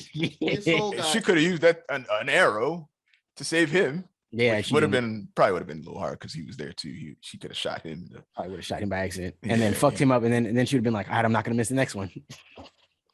Hey, That she would have been did. a little too dark, maybe. Well, I'm gonna just go with that. It That's might a just been a little twist. too. Yeah. Killing the guy might have been a little too much. But yeah, okay. Yeah, I gave it a 9. Like I said, I gave it a 9 off the same. Ian only knocked off a 0.5. I have the same reasons, but I'm knocking off a point. He gave it. I'm giving it a 9. I think that is a fair rating. I came out feeling like it was a 9. Predictability being the only reason I'm really knocking it down. I can kind of get over everything else. Yeah. Yeah, you know, Oh, what? groundbreaking. Special story by effects any look means. great. Special effects was fantastic. Choreography was great. For a Fight CGI scenes battle, was great. I did enjoy it more because it wasn't just 1v1. It was like Yeah. 1v1v1, then 2v2, then Yeah. 2v1. So it was Yeah. dynamic. It was so much throughout. going on. Better Mhm. dragons than Game of Thrones. Oh Man. They started shooting that prequel Did show, I- actually. Yeah, let's just not talk about that. Yeah. Let's just save that for when I'm really pissed off. Well, and who? In. Never mind. Not now. I just had to mention it. I got to mention things. I'll just look it up. It's my But fault good. that I say But Game we of can Thrones. forget about it because we're probably not going to see anything about it till next year. So Let's pray. Let's pray we just don't see anything about it. And they just cancel it, actually. the season 1 got canceled. Yeah. What is it called? A Tale of Some bullshit. Something with fire or something. I don't remember. Tale of Fire and Song Ice. of Fire or something. Song of Fire. I think it's named. Is it named after the book? I don't remember that. I don't know. Some fire related. But nah, no, I think Emergency Awesome had like a video on it or something. He did it's called House of the Dragon First Look. Is that what it's called? House of the Dragon is. Oh, well, I said We were fire, wrong. but yeah, we're all super wrong. Yeah. Well, I just Yeah, mentioned it's it because fine. you mentioned What dragons. else? I did. It's my fault. I'm sorry, guys. All right. Let's jump into this last week's episode of What If. Another spoiler drop here for us. Spoilers. And this episode is What If Killmonger Rescued Tony Stark draw. I actually okay. So I had no idea how this was gonna go because all only preview we've seen was Tony getting saved by the Jericho missile, blah blah blah. So pretty much this universe is kind of wild because everything in the MCU, well, mostly everything in the MCU begins at this very point. Iron Man becoming Iron Man, revealing himself he's Iron Man. Avengers idea starts popping up. Blah blah blah blah blah. This man never becomes Iron Man this year. He's just, I'm alive and I'm still going to be a weapons, arms, industries, business guy, whatever. Killmonger was playing all the sides. This man was flip-flopping like crazy. Man. Triple agent for himself. Triple H. Looking ass. He said, I'm Team Stark. Dog. Actually, I'm Team Wakanda. Actually, I'm Team Team Claw. Killmonger. Psych, I'm Team Killmonger. Yo, Yeah. no, that nigga was playing 4D chess, bro. He Yes, really he was. was. 4D chess. He was. 4D chess, was. and the other people, he was playing like 5-on-1 4D chess, and the other 5 people that were playing against him didn't know they were playing. Right. It wasn't even fair, bro. He really was. Everybody, every step of the way, loved him. Oh, almost everybody, but Just easy. I loved it. I'm not gonna lie, man. I loved it as well. I'm not gonna lie. You Y'all know how I felt about Killmonger in the first one, and then this is just like that same type of plan on a grand scale. Yes. And I just got to get this out the way now. He wanted to make what kind of suits, guys? Did you hear what kind of suits he wanted to make? Gundam suits. Gundam Gundam suits. He did. Gundam but suits. it's funny. It's funny and- though, because like his get up like the blue with the yellow and stuff. It's and amazing. now in this animation, it looks more like the Saiyan armor, the battle armor that like Vegeta wears. It looks even more like it. He looks even more like that. Did now. you see the video that not Chadwick, that so Michael B. Jordan, this is just a little backstory on it because I got super hype about that, and then I went looking up like Michael B. Jordan and Gundam. So Michael B. Jordan loves Gundam Wing because he has mana. Oh, okay, that's he cool. has sense, right? So that's one of the reasons I don't think that Killmonger in the MCU cared about anime. But so one of the reasons he was calling himself like an anime nerd, he was talking about being anime. He mentioned anime a couple times in this episode. Yeah, he talked about Gundam Wing specifically, which obviously made me light up. I literally lit up because obviously y'all know I love Gundam. Gundam Wing is so like, come on, light skin for a second. I did. I lit up. I really did. Like I did. And I looked like Drake in here. Like I was a little heart grew out of my hairline. That's crazy. No, so yeah, and then I went and watched this video, and it's like he was talking about all these animes he's a fan of, and because he's such a fan of anime and Dragon Ball Z is one of his favorites, they specifically made his Killmonger armor to look like Vegeta's. Oh, so it was similarly, like it's on purpose. So then in the anime, in the What If version, they kind of just leaned into that even more. Cool. So it's on purpose. It's not like a coincidence you're seeing. It's on purpose. Oh wow, that's crazy. Yeah. Literally, it's identical. Yes. He looks like the Vegeta armor, and then you see him even doing like certain moves where he's in the sky and shit. Like it's yeah. They did it. They knew what they was doing, man. They looked out for Michael B. Jordan and his anime love. So I mean, I don't know. He had a Gundam army, so I was happy. Anyways, back to the episode, guys. Yeah, man. So he pretty much snuck in there. He said he quote unquote saved him from the Jericho missile. He claimed that like, I was actually doing super deep undercover in 10 Rings and uncovered a plan to assassinate him. Gets on his good side. Now, the only thing that's I'm still not sure 100% is how time progressed in this universe. Yeah, they didn't really. I didn't really, because there's so many. Because this right here. So many other things don't fucking happen. Sorry, I was flying from me. So many things don't fucking happen because of him. Yeah. Because of Stark remaining Tony Stark and not creating the Iron Man, not getting the arc shit in his chest or anything. So yeah, it's just like it's a number of things. He gets the suits made as like a way to like add as like a defensive thing for Stark Industries. Yep. He wanted a way to get like Stark was like, I'm not sure if we can actually properly control them. We need like a really good energy source. And Killmonger still has a necklace from his Baba and everything. It was like, I have some vibranium right here, bro. I know we can get just luckily. Just for just stroke a luck, just here. I got it. Don't worry where I got it. I just got it. And he's like, I know how we can get more. And then we got this, and this was one of my favorite parts of the episode too. We got to see like the little stowaway place where Claw is having all the vibranium. So this is kind of sort of remind me of Age of Ultron a little bit. That's how they introduced him with that. Saw some T'Challa Black Panther action. He had the suit, the first suit, not the one with the purple kinetic energy stuff everywhere. So he was given the good hands here and there. And then we see Killmonger appear, and he's just like, I'm actually here to tell you, Claw, bitch. Kills his ass. Yep. And he's like, all right, whatever. And T'Challa's like, good job. It's like, yeah, but I gotta kill you next too, cousin. And I was like, damn, bro, 2 for 1. And he already know they related, like shit, savage mode. Wait, no. Hold on. Did I get in the other way around? He didn't kill. No. He was sitting there and he knocked off Black Panther came in. Then he came in. He was like, hey, cousin. And no, because he killed Claw right before they got to Wakanda. Remember, he killed Claw in the car or something like that, and then took Claw in the same way he took Claw in last time.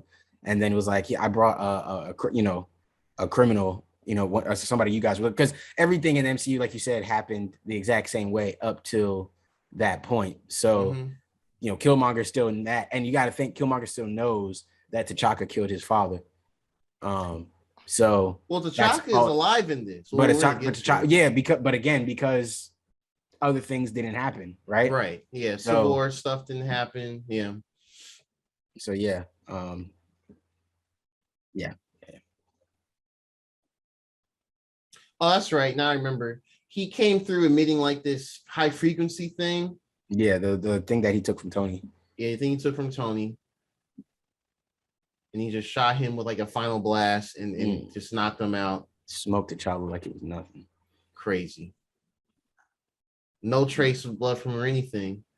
And then he goes and he steals the vibranium. Okay, so you know what? I do want to get more into that too. Because I talked to Cam about this at length. We talked about this like Thursday night it was Thursday night because he saw the episode. I feel like what they're doing with some of these episodes, I don't think it's on purpose, but it's just me subconsciously kind of wanting to believe this. Right. I really think they're kind of mentally preparing us for like a Black Panther Wakanda Forever without T'Challa in it and just stuff like that. Because we see him get killed in like 2 different episodes of these. Or not killed, but he's like dismembered. He's defeated in some fashion. Well, he was glorified up, right? He was Star-Lord and the biggest person in the galaxy. And then we saw him, dismembered in one, and then we see him. He just gets popped. Now he just gets smoked quick. Yeah. And so it's kind of crazy because like, and then like when we're jumping again, but when Killmonger makes his way into Wakanda, speaks with T'Chaka and Queen Ramonda, and everything can convince, hey, I'm for Wakanda, even though I just now came back, I'm your nephew, and everything gets in their good graces.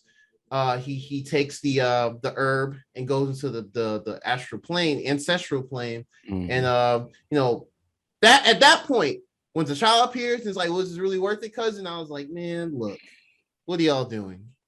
Stop this. Like, I feel like we're gonna get a scene like that, or maybe they're gonna try and give us a scene like that in the next Black Panther movie or something. I don't know if they were gonna do that. I think they were just trying to do it here. But that was a clear message that was basically like, look, we're not recasting him. He is gone now. Get over it. Yeah. And regardless of whether you agree with recasting or not, and I think what we should actually, what I need to do, Gerard, if we got some free time, we could do a short with John Paul, because he wrote a really interesting article on recasting T'Challa. He's very big. I don't know if I'm sure you see him on Twitter, but all the time, every day. He is really big on recasting T'Challa. He's super big on it. And we could do like a little sit down with him and just talk to him about. Because I mean, based on everything I see him talking about and retweeting, he reads comics heavy. He's read all the Black Panther comics heavy. So he's familiar with all the iterations, all the ones that's donned the Black Panther title. Yeah. So I feel like he'll be the one person that at least that we know that to go to. For sure. So I'd be down for that. We just have to figure out the schedule. Yeah, I'll see when he's free, and we can do a little sit down, do a little short on it. It doesn't have to be anything crazy, but just like, no more than an hour at least at most, and we'll just talk about this whole recasting the T'Challa thing. Because I'm in the place of and I say I don't care, but it's not if they say we're not recasting him, I'm just say okay. Like, all right, fine, don't recast him. And I'm just gonna expect that you're gonna build a good story around whatever you choose to do. No, my expectation is still going to be. Expect now. So I mean, I trust. But I see people still pushing, and I'm like, okay, where is that coming from, and what, just comic accurate stories. I mean, if the rumors are to be true, we're gonna get introduced to Namor, Submariner, and he and T'Challa, and just him and the Atlanteans and just Wakandans have had beef. I know that for sure. They just be having beef. Yeah. So without Chadwick Boseman's T'Challa there as Black Panther, we can't, unfortunately, everything that happened with him passing, we're just not going to see that type of a thing. I don't know. Again, and that's all still potentially. I think one of the first things we said on this show a long time ago, or I don't remember which one of us said it. Somebody said it on here though. We talked about the fact that, as we were watching Loki with variants, we were like, well, that's how you can bring in another T'Challa without it being disrespectful. Yeah. And it doesn't necessarily break whatever canon. You could have a T'Challa whose world has been destroyed, but he looks different. They canonize the fact that variants don't have to look exactly the same. They could definitely do that. I wouldn't be surprised if they try and do that later. I think they will do it at some point. Movie. It's just when they want to do it and how they're going to fit it into the MCU, on their own thing. And we know things keep changing. You know what I mean? Like, actually, Shang-Chi just kind of fucked some shit up too. Because what were we talking about last time with we got dimensions, we have timelines, we have universes. Mm-hmm.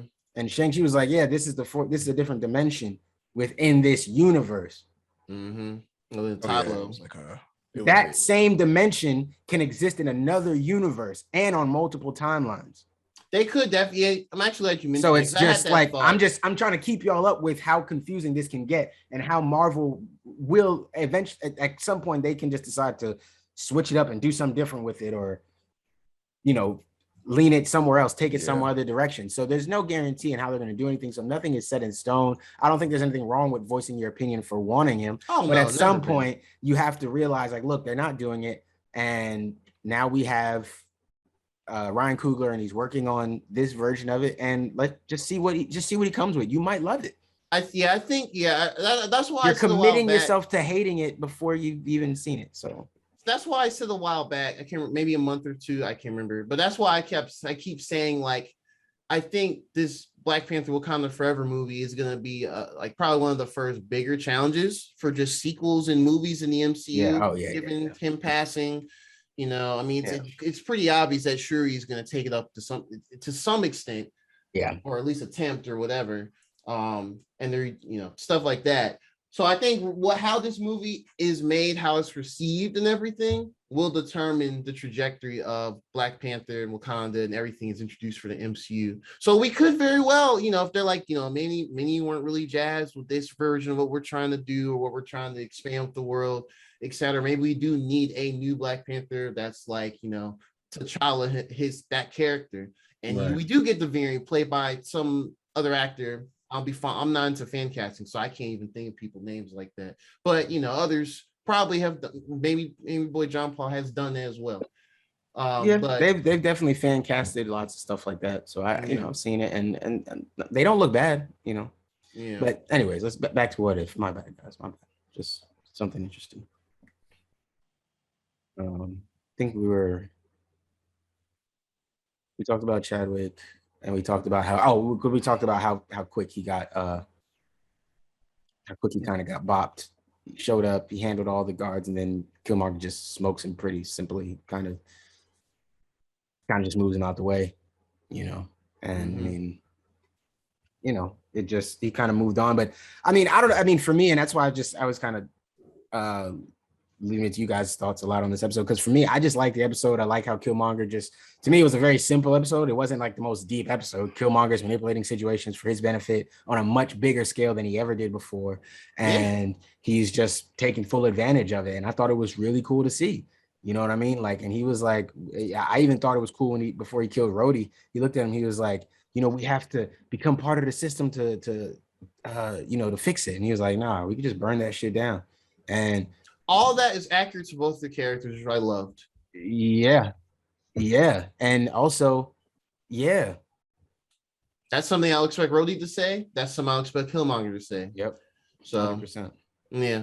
I thought it was dope, man. I thought it was dope, It's one of my favorite of these episodes. It's like top 3 now. Like when it's all said and done, I'm gonna do like my tier list or whatever. Yeah. Quote. For sure. We definitely have to do a tier list at the end of this of the episodes. I think it will become a little harder to do it once the episodes become a little more intertwined.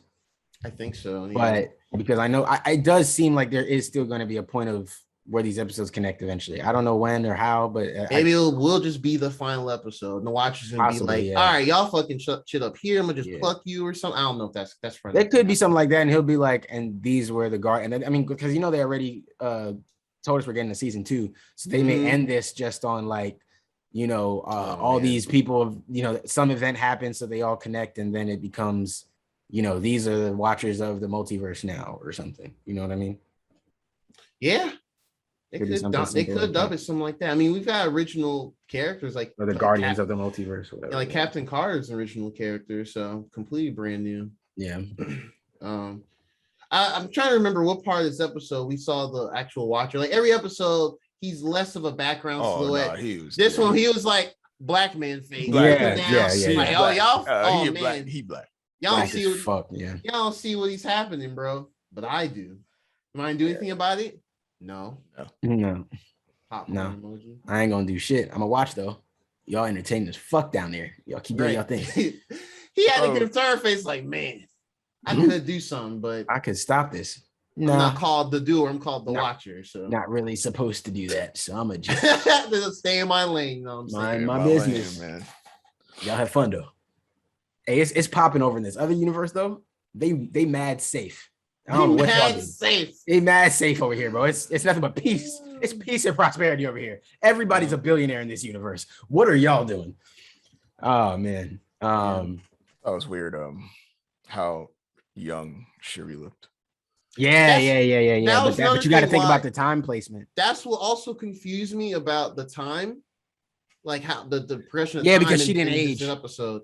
Yeah, she didn't age. She was still younger. She She was much. like a young teenager or something. Super young teenager, maybe 13, if 14. that might have been pushing it too. Because even in maybe maybe. I mean, she's always been super smart. So yeah, like I said, Tony Stark isn't the only genius. I like that. Yeah, hell yeah. Gotta remind folks. I'm smarter than that nigga, man. I'm smart. I'm not even he got smoked, and I'm still here. He cute, but see, he seemed pretty dead to me. And pretty dead. Pretty and I'm here. In my opinion, in my humblest opinion. Just by my observations. My viewpoint, you know what I'm saying? I'm you know. He looks smoked and I'm alive. So I think I'm gonna go with what I think. No, but yeah. Oh, so they had the big fight at the end, which was supposed to be Killmonger's way of being like, yo, Stark Industries is gonna send all these machines to us. And he sneaky got the little remote to enable them as soon as they actually let them in. And but I know we tipped off Shuri. And she's like, wait a minute, hold up. I definitely thought he was gonna go. By the time he got to Wakanda and started doing all that, I thought he was gonna kill T'Chaka like straight up in the room. Oh, like, yo, man, boom! I ain't forget you killed my daddy, nigga. Like, what's up with it? And just so y'all know now, I'm in charge. Who wanted what? But that might not have went his way, considering how Angela Bassett's because I can't remember her name, but considering how her character, T'Challa's mom, in this Queen Ramonda. Queen, yeah. I like. Yeah. Considering she was about that shit. She was like, action. "Oh, let's roll." Might just leave him alone. Looking at us. I was like, "Yo," like that was really dope. Dude, she a former Dormelage. But when you think about it, it makes sense, right? It does make sense. Yeah, it all that like aligns. Like she should have been trained. She should be, she should have been Dormelage or whatever. Because isn't that who he like picks from and everything like that? Mm-hmm. Or I guess he could pick whoever he wants, really. But they're like groomed to be warriors and protectors, and then eventually wives of the king. Protector of the king, potentially. So, I mean, yeah, bro. Like, of course, she would be a badass. Yeah, it's actually crazy when you think about it. In this, that she, when we saw it in our version, that she wasn't able to they never had her like in a fight scene or like in action scenes. Which I mean, I guess I understand too, because she's like older and stuff like that now. But and Angela Bassett actually doing those type of moves might have been harder to. No, I mean they'd have to CGI a lot of stuff. Well, they'd have to get another stunt. Angela Bassett double. Yeah, Angela Bassett double. But that's really cool. The one main thing that we briefly mentioned this earlier this week, but the question remains: why was Michael B. Jordan's Wakanda Forever chant so weak? So weak. Yeah, why? It was terrible. It's terrible. Is he in a fraternity? Is Michael B. Jordan in a fraternity? Because he's not. I don't think so. I'm googling this. I don't know. Or he's honorary if he's in anything. Yeah, I'm gonna say Alpha. Oh, he's a member of. He's a Q. Oh, he might be an honorary Q member. He is a Q. I done heard Q's bark a little stronger than that. So I would just assume he might be able to. Wakanda Forever a little tougher than that, but what do I know? I don't know. I don't know. Sound like he. I don't know. It just sound like he recorded at his house and his mom was doing something in the other room. Sound like they were editing it in post and they were like, let's just turn it down for some reason. It sound like he had to do that shit through his phone, man. Hey, Wakanda Forever. Yeah. Hey, you need two of them, right? Wakanda Forever. All right, take that. It sounded so reluctant. Like he didn't want to do it. It didn't sound comfortable. Maybe no. But these scenes were recorded before Chadwick passed, so he's not like he could have been in position. And well, I don't know that for a fact. Maybe we don't know when everything was recorded. A lot of it was recorded before. Maybe some of this stuff was added. I think a lot of it was just older.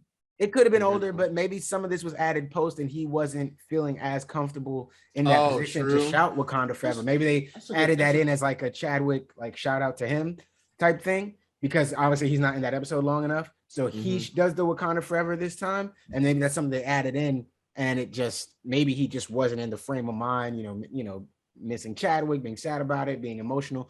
Maybe there's something more to it. I don't want to like kill him for it, but it I'm not really, because it's. I'm just saying that for me, I'm coming from it in the stance of like why, because it's not it like could be. He didn't have to do it. Yeah, that too.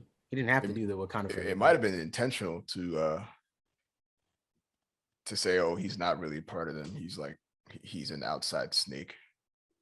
Could be, could be. No, I think that's stretching.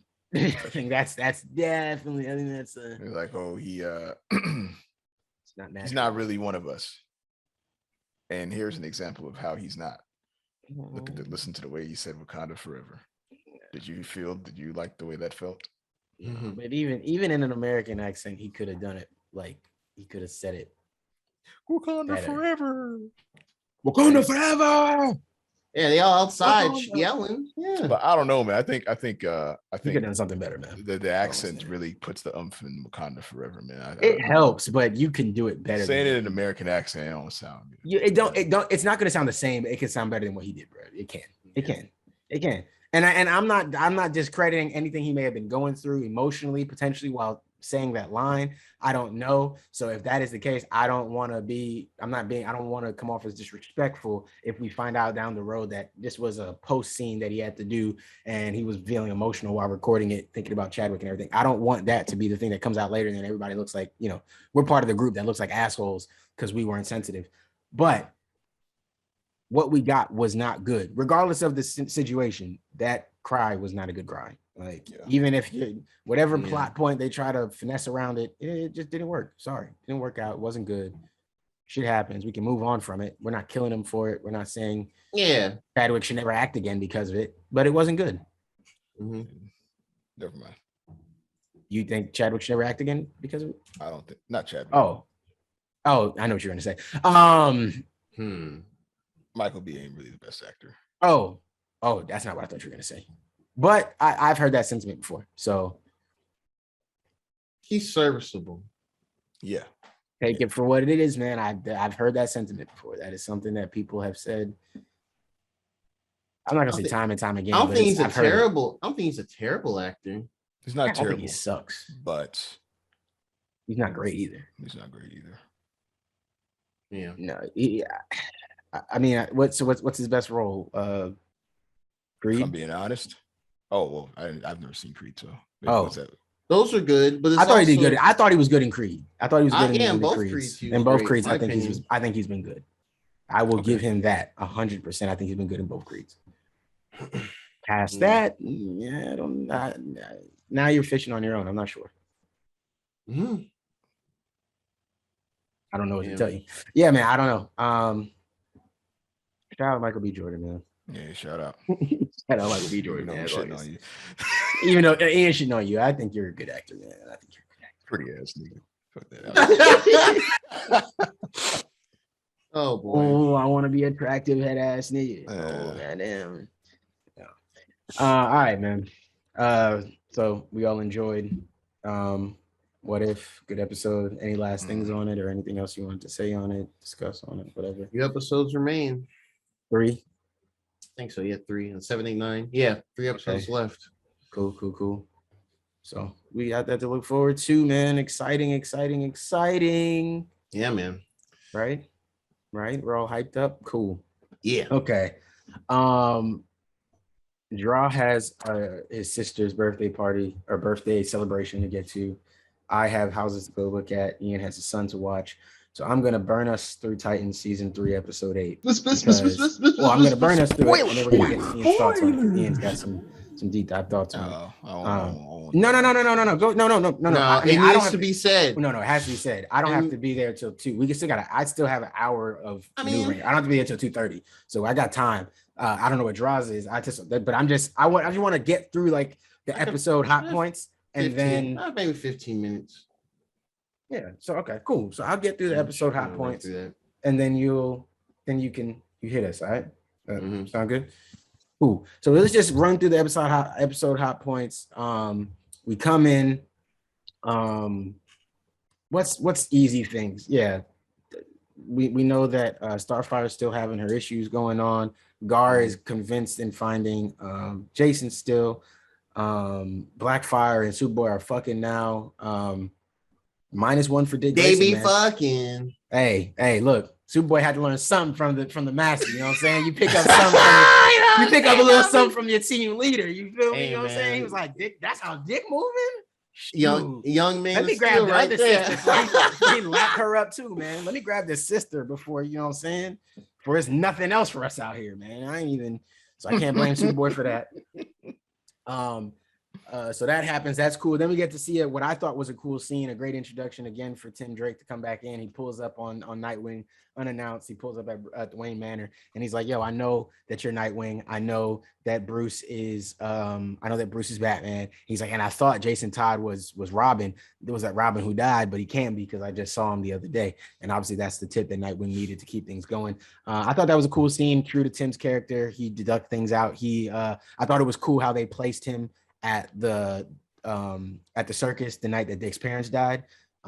So as much as the Bat family can seem a little disconjointed, it's always connected in some weird, funny way like that. And so just interesting that they did that. You know, I was there the night you died, but I also knew all your moves from the circus as a kid. That's how smart he is. And then he took that and was able to see Batman and Robin have these same moves. And yeah, it was just cool. That was cool to see. Obviously, Dick denies all of it and tells Tim, hey, man, you're barking up the wrong tree. I'm just a detective. I'm a regular guy. Bruce Wayne, you know, adopted me, but I'm a regular dude. And Tim's like, yo, you're playing me for a fool.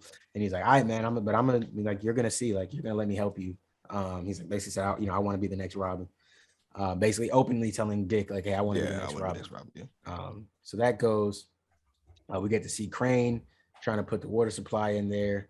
And he meets up with Jason. Jason fucks him up and leaves him there and basically says, I'm over it but also Jason's getting cleaner, which is kind of if that's a subplot to this episode, which I think a lot of people might have missed, Jason's getting cleaner because the drugs are. I felt like a lot of people didn't understand. People were just like, why is Jason being like forgiving? It's because he's off the drugs. There's no more drugs. There's not as many drugs for him. Towards the beginning where he kind of crawled back to Crane, saw him. Looking back, it's really stupid. This man was trying to through all this steel. Like, I just look so stupid, desperate. But yeah, he's like, yo, I want more stuff. And he said, hey, there's no more of the stuff. Figure it out. Yeah. And he just kind of made that turning point where he's like forced, like, okay, I do need to just make a change. Get clean. Yeah. So he had to get clean, which was interesting. So yeah. Got to see a little more Tim and Jason. Tim, not Tim and Jason, Tim and Dick. Dick tells him, look, man, go home. Please stay out the way. Don't get yourself hurt. Don't follow us. The shit don't do shit. And Tim doesn't believe or whatever. A lot more of them fucking. Actually, it was really funny when Starfire almost caught. Well, Starfire sleepwalked in on Superboy and Blackfire. Superboy's super speed is able to get him out the room before Starfire can really even register it, and before she wakes up. I just thought it was funny to see him zip out like I was like, that would be mad convenient, dog. Man, there'll be so many scumbag activities going on. Are you serious? This is why regular people can't have superpowers. We have to just write about them because niggas. Could you imagine these Twitter niggas with that power? Come on, man. Bruh. Come on, man. They dipping out on women. That's crazy. Yeah. But yeah, so that I just thought that was like a funny scene, and then we see that obviously Starfire is still having her stuff. Dick thought so honestly, so because of Tim and Dick's conversation, Dick started to try to pinpoint Jason's location. They ended up kind of finding him, obviously super conveniently by the writers. He's close. Jason ends up being basically right down the street, and he follows him and he goes out trying to chase him down. He gets hit by a truck. Hey man, it's very un-Dick Grayson. Like, Dick would have been the person who sees it coming, and even if he did jump out in traffic like that and the truck almost hits him, he would have like jumped off the bike or something and landed normal, and then maybe Jason still would have disappeared in that moment, but he wouldn't have got hit by the bus. So or whatever it was, truck. I just thought that was kind of whack. Not so untouchable after all. Yeah, so whatever. And then obviously he sees Jason standing over him and whatever, and he knows like Jason could have killed me if he wanted to. He didn't. And maybe that's gonna be part of Ian's breakdown of what he didn't like, but that did seem to be what's going to be the catalyst for Dick believing in him a little bit, even though they're still giving us the vibes that Dick kind of wants to kill him still. Barbara is by Dick's side the whole time in the hospital. Nobody else is allowed to go, and Barbara and Dick are still, mushy, but Dick is all like, I'm Dick Grayson, as he do. So they put Starfire back in her chamber. She sees a bunch of crazy shit. She sees babies and she sees all types of wild shit. She wakes up somewhere else. Superboy and Blackfire kind of explain to her, what's been going on, and then they have their thing, and she confronts them about the sex they're having, and they get really awkward. I thought that was a little funny. I like little awkward moments like that in superhero shows. Like, there's obviously way bigger things going on, but also it's kind of funny that y'all thought y'all were hiding your fucking from me, and I'm just gonna call you out on it. Like, I think moments like that are very, and Shang-Chi had a lot of those too, which I should have mentioned. Have really good comedic relief moments. Yeah, and everything that was happening. But that's a good moment. Like, I like those moments. I mean, call them out. for sure. And so then we got to see Crane is still fucked up in the place, and then the inspector guy comes in, and basically, conveniently for Crane, gives him all the information he could ever need, and sets everything up perfectly for him. It's all stupid. Yeah. And then Crane kills the inspector guy. R.I.P. to that guy. He was oblivious and being stupid and nowhere near paying enough attention to his surroundings. In Gotham, I'm not letting a bum just be, even if I think it's a bum sitting in a, why are you in here in this restricted area? And there's a highly toxic gas that you're telling me we can't touch, and you just happen to be in here with it. Like, I'm not turning my back to you, bro. Sorry. Like, you're gonna have to work a little harder than that to kill me. But obviously not that guy. So Jason finds himself at the sexcapade area. I don't know, the whatever thing. I'm gonna call it the red light district, like, yeah, sure, sex window place. No one could have told me that this will be part of this season. Oh no, as a turning point type of a thing. If anybody said, yeah, no, Jason's going to a sex spot in this season, I'd have been like, bro, look, man, I know this show doesn't watch it. I don't think it's gonna do that. I wouldn't have believed you, but of course he 100% does it. The girl is naked completely. The dude has like a shirt on, which I definitely thought that was weird. Why not let them? And obviously, it's not. Don't get me wrong. I'm not like begging to look at the dude. I know, but why have one naked and one not if they're both supposed to be doing whatever sexual acts that you tell them to do in the moment? You know what I mean? Both should have been naked, and then Jason, as the person who's in there, if he wants you to put a jacket on or a robe on for the aesthetic, then that's what you do, right? But they should have been naked. I think that's just, so there's maybe a little bit of misogyny in there in that scene. But Jason, lays out all his problems, and the girl is like, hey, I've done fucked up things too, and the only place you can go is home. And that makes him want to reach out to Dick to figure out how he can get home. So yeah, shit starts spazzing out. Whoops, that was an accident. Connor and Blackfire decide that they do want to be together. They're happy. I'll just say here as we go that I do kind of think that's a slight plot point to maybe when things aren't as smooth between them, for her potentially breaking off and going back to maybe her more evil origins, or ruthless origins, just depends. And then as we see, Dick is going to meet Jason where they were told to meet. Gar, we saw the end of the last episode, just as a refresher, we saw the end of the last episode, Gar went to Molly, and he went to Molly and he figured out, Jason got whatever. Molly let him know when Jason hit him up, and they set it up for Dick to go meet Jason to talk about this stuff. So Dick heads to those tunnels and, by himself, but is the team there? Yeah, the team is around. The team is around his backup. Tim catches him going in, and he's like, yo, I'm gonna catch him myself, like, since you don't want to listen, like, whatever. No, the team doesn't go to this meetup. He's alone at this meetup. Yeah. I forgot. Yeah, but he's alone. Yeah, he's in a cave where apparently you'll always know who enters and exits, which is why Jason chose the spot. Yeah. But they didn't know that Crane was there. listening to them the whole time. Crane wasn't there. He was. That's why he knew to go to the location. Yeah, he was over. Yeah, he was overhearing from like the speakers in the tunnels or whatever. That's where they show him, like in that room. He was kind of standing next to the speaker, kind of like, okay, that's where y'all gonna be. I thought it was saying that.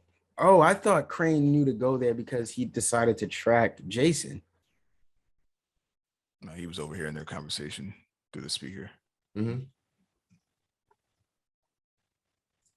Oh man, he was there.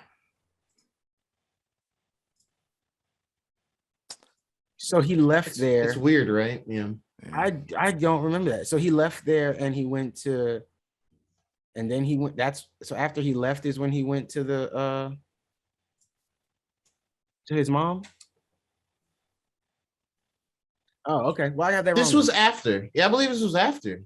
No, I mean, when him and Jason had the initial conversation, he went to the tunnel thing, and that's when Tim was like, I'm gonna find Crane and Red Hood myself.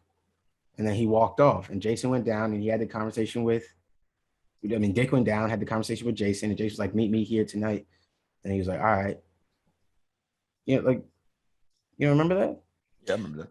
Yeah, I remember it. I thought, and Crane, he was going crazy, and after he had this conversation with his mom, and we can just speed through this because it was just it was a good scene. Don't get me wrong, it was a good scene, but it was just kind of long-winded for me. But he does kind of go through it, and he talks to his mom about all types of shit. He's basically fucking with her, and then when he realizes that she called police, he kills her and leaves her there dead and moves on. But it was after that he started, like, you could tell he was like tripping again and slipping and going crazy. And then he was like, I have to protect my merchandise. He's like, I got to find my merchandise. And then he pulls up like some little tracker thing and he finds Jason. And then he goes to where Jason is. So he just ended up where they were because he was tracking Jason. He had no idea that like Tim was going to be there. He had no idea that Dick was going to show up. He didn't know that. I think he used that tracker to get to the tunnels. And then he overheard their conversation about where they would be. Bro, you're gonna have to show me that again, bro. Yeah, I swear it's at after minute this. 39:59. You'll see a Crane listening in on them in the same tunnels. And then afterwards, they all gang up together to go to that location where Jason is, and then you see Crane about to shoot Tim. The rest is history. Oh, okay. I got it backwards. I do have it backwards. Okay. Yeah. You're right. Okay, I see what you're saying. Yeah. So then obviously, they go through all that. We see Tim get off the bus not long after Jason, and he's roaming around, and Crane just sees him and shoots him. Doesn't think twice about it. Doesn't have no long conversation about it. Doesn't ask him who he is. No back and forth. No nothing. Just straight pop to your face. Why the fuck were you here? You shouldn't have been here, you dumbass. Yeah. It's sad because Jason is like, yo, what the fuck are you doing? Who are you? And he's like, I want to be Robin. And he's like, fuck, dude. And then when he sees the Titans coming up, now this is a plot point that I think is missing here, and it's a little annoying. Jason had no reason to run there. I didn't shoot him. Tim knows I didn't shoot him. If we can save his life, if I stay here and try to help and save his life, everybody know I didn't shoot him. There's no reason for anybody to blame me for this. Right. But he sees Dick coming, and then he just like, he panics and he runs off. Stupid. I think that's a poorly written plot point there. Everything regarding that whole sequence was dumb.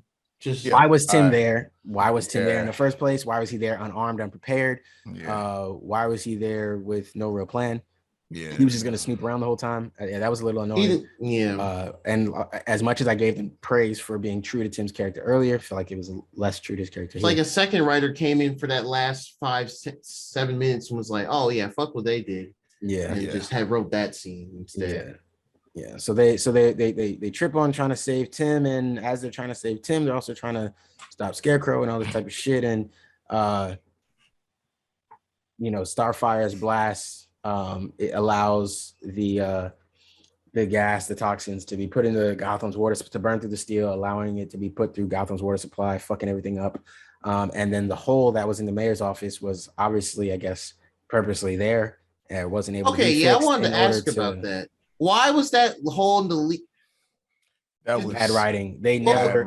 If they had worked that as a problem into the season from the beginning, as like, hey, we've had this thing, we've had 3 different people here trying to fix it, it doesn't get fixed, and then today it happens, it'd be one thing. But he just had a plan, and then something. No, you didn't miss anything. He had a plan for this, and then what they did was they emphasized how much Crane kind of wanted Barbara dead, right? And mind you, we also haven't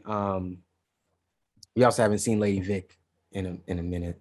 Bro. She's just disappeared now, even though Crane had her. I guess she's no longer under his control or something. I don't know. So yay the writers. Sometimes they're great, sometimes they're whatever. I'm finna write the rest of the season. So we will see where this goes. Yeah. I'd rather see that, honestly. It won't make sense. It'll be fun together. Yeah. Which really just be Derek's having writing everything, and I'll just be like, okay. But consider this instead too. Because I'm lost on some of the places they're going with this, but this is an else world. This is I said on Twitter, and I haven't said this here. I said on Twitter though, I said, is Titans just a Nightwing fan fiction? And yes, it is. Tweet. Yes, it is. And honestly, I'm kind of okay with it. Like, it doesn't, like, don't get me wrong, some things are just dumb and don't make any sense when they pertain to other characters. But I still like this show overall because I'm a Nightwing fan. I love Nightwing. I'm not wearing a Nightwing shirt. I'm wearing a Batman shirt right now, though. Wearing my Wayne Tech shirt. It was Wayne Aerospace. But, yeah, I don't know, man. I'm just not, like, it doesn't ruin the whole show for me. But I 100% understand why this would be annoying to a lot of people, especially if you're not a Nightwing fan, or especially if, or not say you're not a Nightwing fan, but if Nightwing isn't like one of your favorite heroes, but also if you watch this expecting to this to be like obviously different than what Teen Titans was, but like a more mature version of that, where everybody is getting screen time and there's different stories happening all the time. Yes, there are a couple different things happening all the time, but Nightwing's pretty much involved in all of it. And if he's not involved, it ain't really happening. I.e. Donna and Raven right now. So, you just take those things into consideration. But yeah, that's pretty much that was pretty much the end of the episode there. Yeah, they took Tim to try to save him. They mess up the stuff, and Barbara's office gets flooded with the chemical. Gotham's water supply gets flooded with the chemical. We don't know if Barbara is affected by anything yet. We'll see how that affects everything and how the effects affect the city, but that's where it's at. Maybe with all the work Jason's done, the way he can redeem himself now is to help come up with a solution, anti-toxin for it or something like that. Yeah. So we'll see. We will see. So Ian, this is our last topic anyway, but Ian, what I know you had some big gripes with the episode. So we were to discuss the Timothy Drake gripe. That one was egregious. Yeah. And I guess if you just seeing, I can see how if you're a fan, if you have a gripe with the show being the fact that your favorite character is being shafted in one way or another, character wise, because for the sake of Dick Grayson, then yeah, this is definitely that. Yeah. The other gripe, I'm not a fan of Blackfire and Connor's relationship. I think it's weird. I think it's forced. Maybe it's because I know that Connor and Megan are supposed to be together, and maybe that has something to do with it. But just their characters in general, the way they are, it just doesn't make sense to me. Only thing else. Oh, my bad. No. Well, we'll just address them, I guess, as you say them. The thing with Connor and Blackfire, I think the thing that's weird about me is they never really said in this what age Connor is aged up to. That's a little weird. I skipped over that. Blackfire. Yeah, I feel like she's clearly not a teenager anymore. And obviously Blackfire and Starfire are not teenagers. So she's clearly older. And yeah, Connor and Gar don't seem like teenagers. Gar does seem like late teens, just like, and then you have like Raven, who's like mid, maybe like she's supposed to be like 16. Maybe by this season now she should be like 16, 17, maybe. But and Gar is probably around there, 17, 18, 19, Connor doesn't seem like 16, 17, 18, but he does seem like maybe they aged him up to like 20. But he's an android. He's not a real boy. He wasn't born naturally. So in his different character rules progression, apply. he's still childlike in his mentality. Yeah, and how he thinks about Yeah, things and thinks yeah. things through. He It's doesn't. naive in some cases. Yeah, so it is a little weird. I agree with that. Yeah. It is a little Also, weird. Blackfire's power manifesting because she had sex with Connor. Is wild. Yeah, that I hope that's not hate exactly that. what they're doing. Derek. That's exactly what That's they're doing. exactly what they're doing. When I saw that, and I was like, "Word, come on, man. word." Did you Oh, not yeah, learn that's from rough, Wonder man. Woman? Come on. That's yo. rough, man. That's rough. That's rough, man. That's rough. I hope that I'm hoping there's a twist where that As doesn't soon end as up I being the saw case, it, I was man, like, but oh my God, Hey, come Jenkins has entered the chat. Like, God damn, on. Come man. on, man. Yeah, so I was like, No, no. Patty said Patty Jenkins. I was like, no, I not like this, bro. Not, not like like this. I was like, yo, I was enjoying the character trajectory. And now, And now, like, sexy Don't tell fun me her time powers with come from that, and then she sexy goes fun evil times. because Yeah. they break up. and you know what'll piss me off? If they do a thing where it's like she, as she was, searching the universe or whatever, she learned that if she had sex with a Kryptonian, she could get her powers. So she came here looking for Superman, found Superboy, and it worked. And in which case she was just using him for his body, which is fucked up. Which is still fucked up. So I'm a hope that is not the route they're going here. I have no faith that it's not the route they're going here, but I'm a hope. I hope anyway. I appreciate your I'm gonna have my I'm gonna have my Ian optimism on for this one, man, and just hope but it's probably gonna go all bad real quick. So yeah, for those reasons, I was not a huge fan of this episode. I need a dose of that hopium for that. Need 2 blunts for that episode. Yeah, man. Let's just hope. Overall, Ian. That was it. That was it. Yeah. Yeah, I'm in the middle. It's like mixed. It's weird. And the cohesion in this episode was all over the place, but it was. It definitely. Yeah. They're Pacing trying to was do weird. too many things again in Yep. the Starfire stuff. I just hope it's weird. I just hope the Starfire stuff does lead to Raven again, or not again, just Raven in general. Yeah. Because she definitely was just like, yeah, I'm here.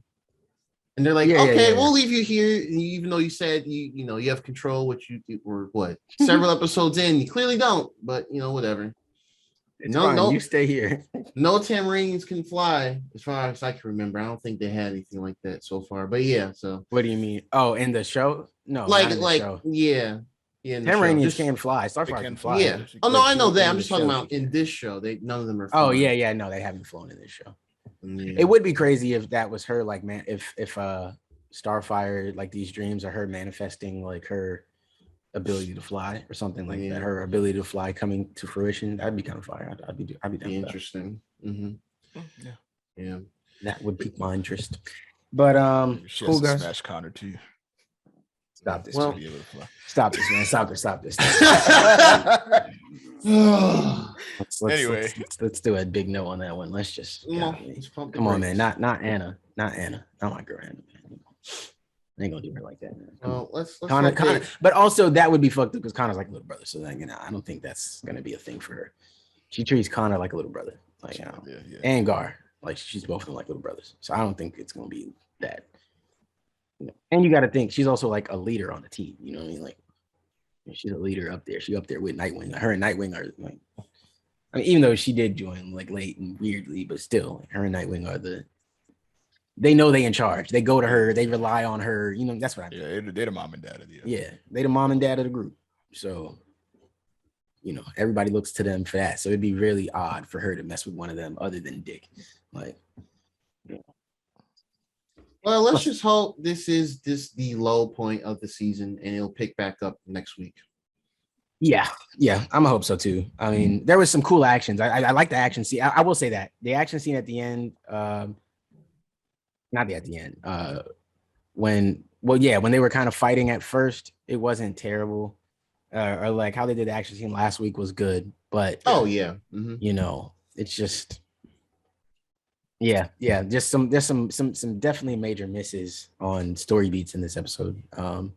We have to be honest about. If I praise them when it's good, got to be honest about it when it's So we will be honest with ourselves and say, yeah, they missed on a couple here, man. They did, unfortunately. Cool, man. Cool. I don't remember how many episodes are here, and I'm not looking it up, so I don't know how many more we have to go. But I think we're on like course for maybe like 13 episodes, maybe. I think it's 13. Second season had 12, and first season had 11. So I think we're gonna be at about 13 or 12 episodes again. So maybe we're looking at maybe 4 to 5 more episodes. We're just at the halfway. Well, over the halfway. 3 to 5 more episodes, I guess, if you just go on. The first season was 11 episodes, so at least 3 to 5 more. Yeah, this is 8, so we just finished 8, so 3 to 5 more episodes. At least I think we'll get at least 11 episodes again. I wouldn't doubt us getting. I don't think we'll get less episodes than we've gotten. So, maybe they'll be able to turn this into something. Who knows? We will have to see. Mm-hmm. For sure. Cool, man. Good episode, guys. Had fun recording with you boys. Yes, fun sir. talking about these movies. Hopefully we can get John Paul in here soon so we can talk a little more on the what if T'Challa stuff. It is something that has been on my mind, and I've seen him talk about it a lot on social media. So it's definitely something I want to discuss.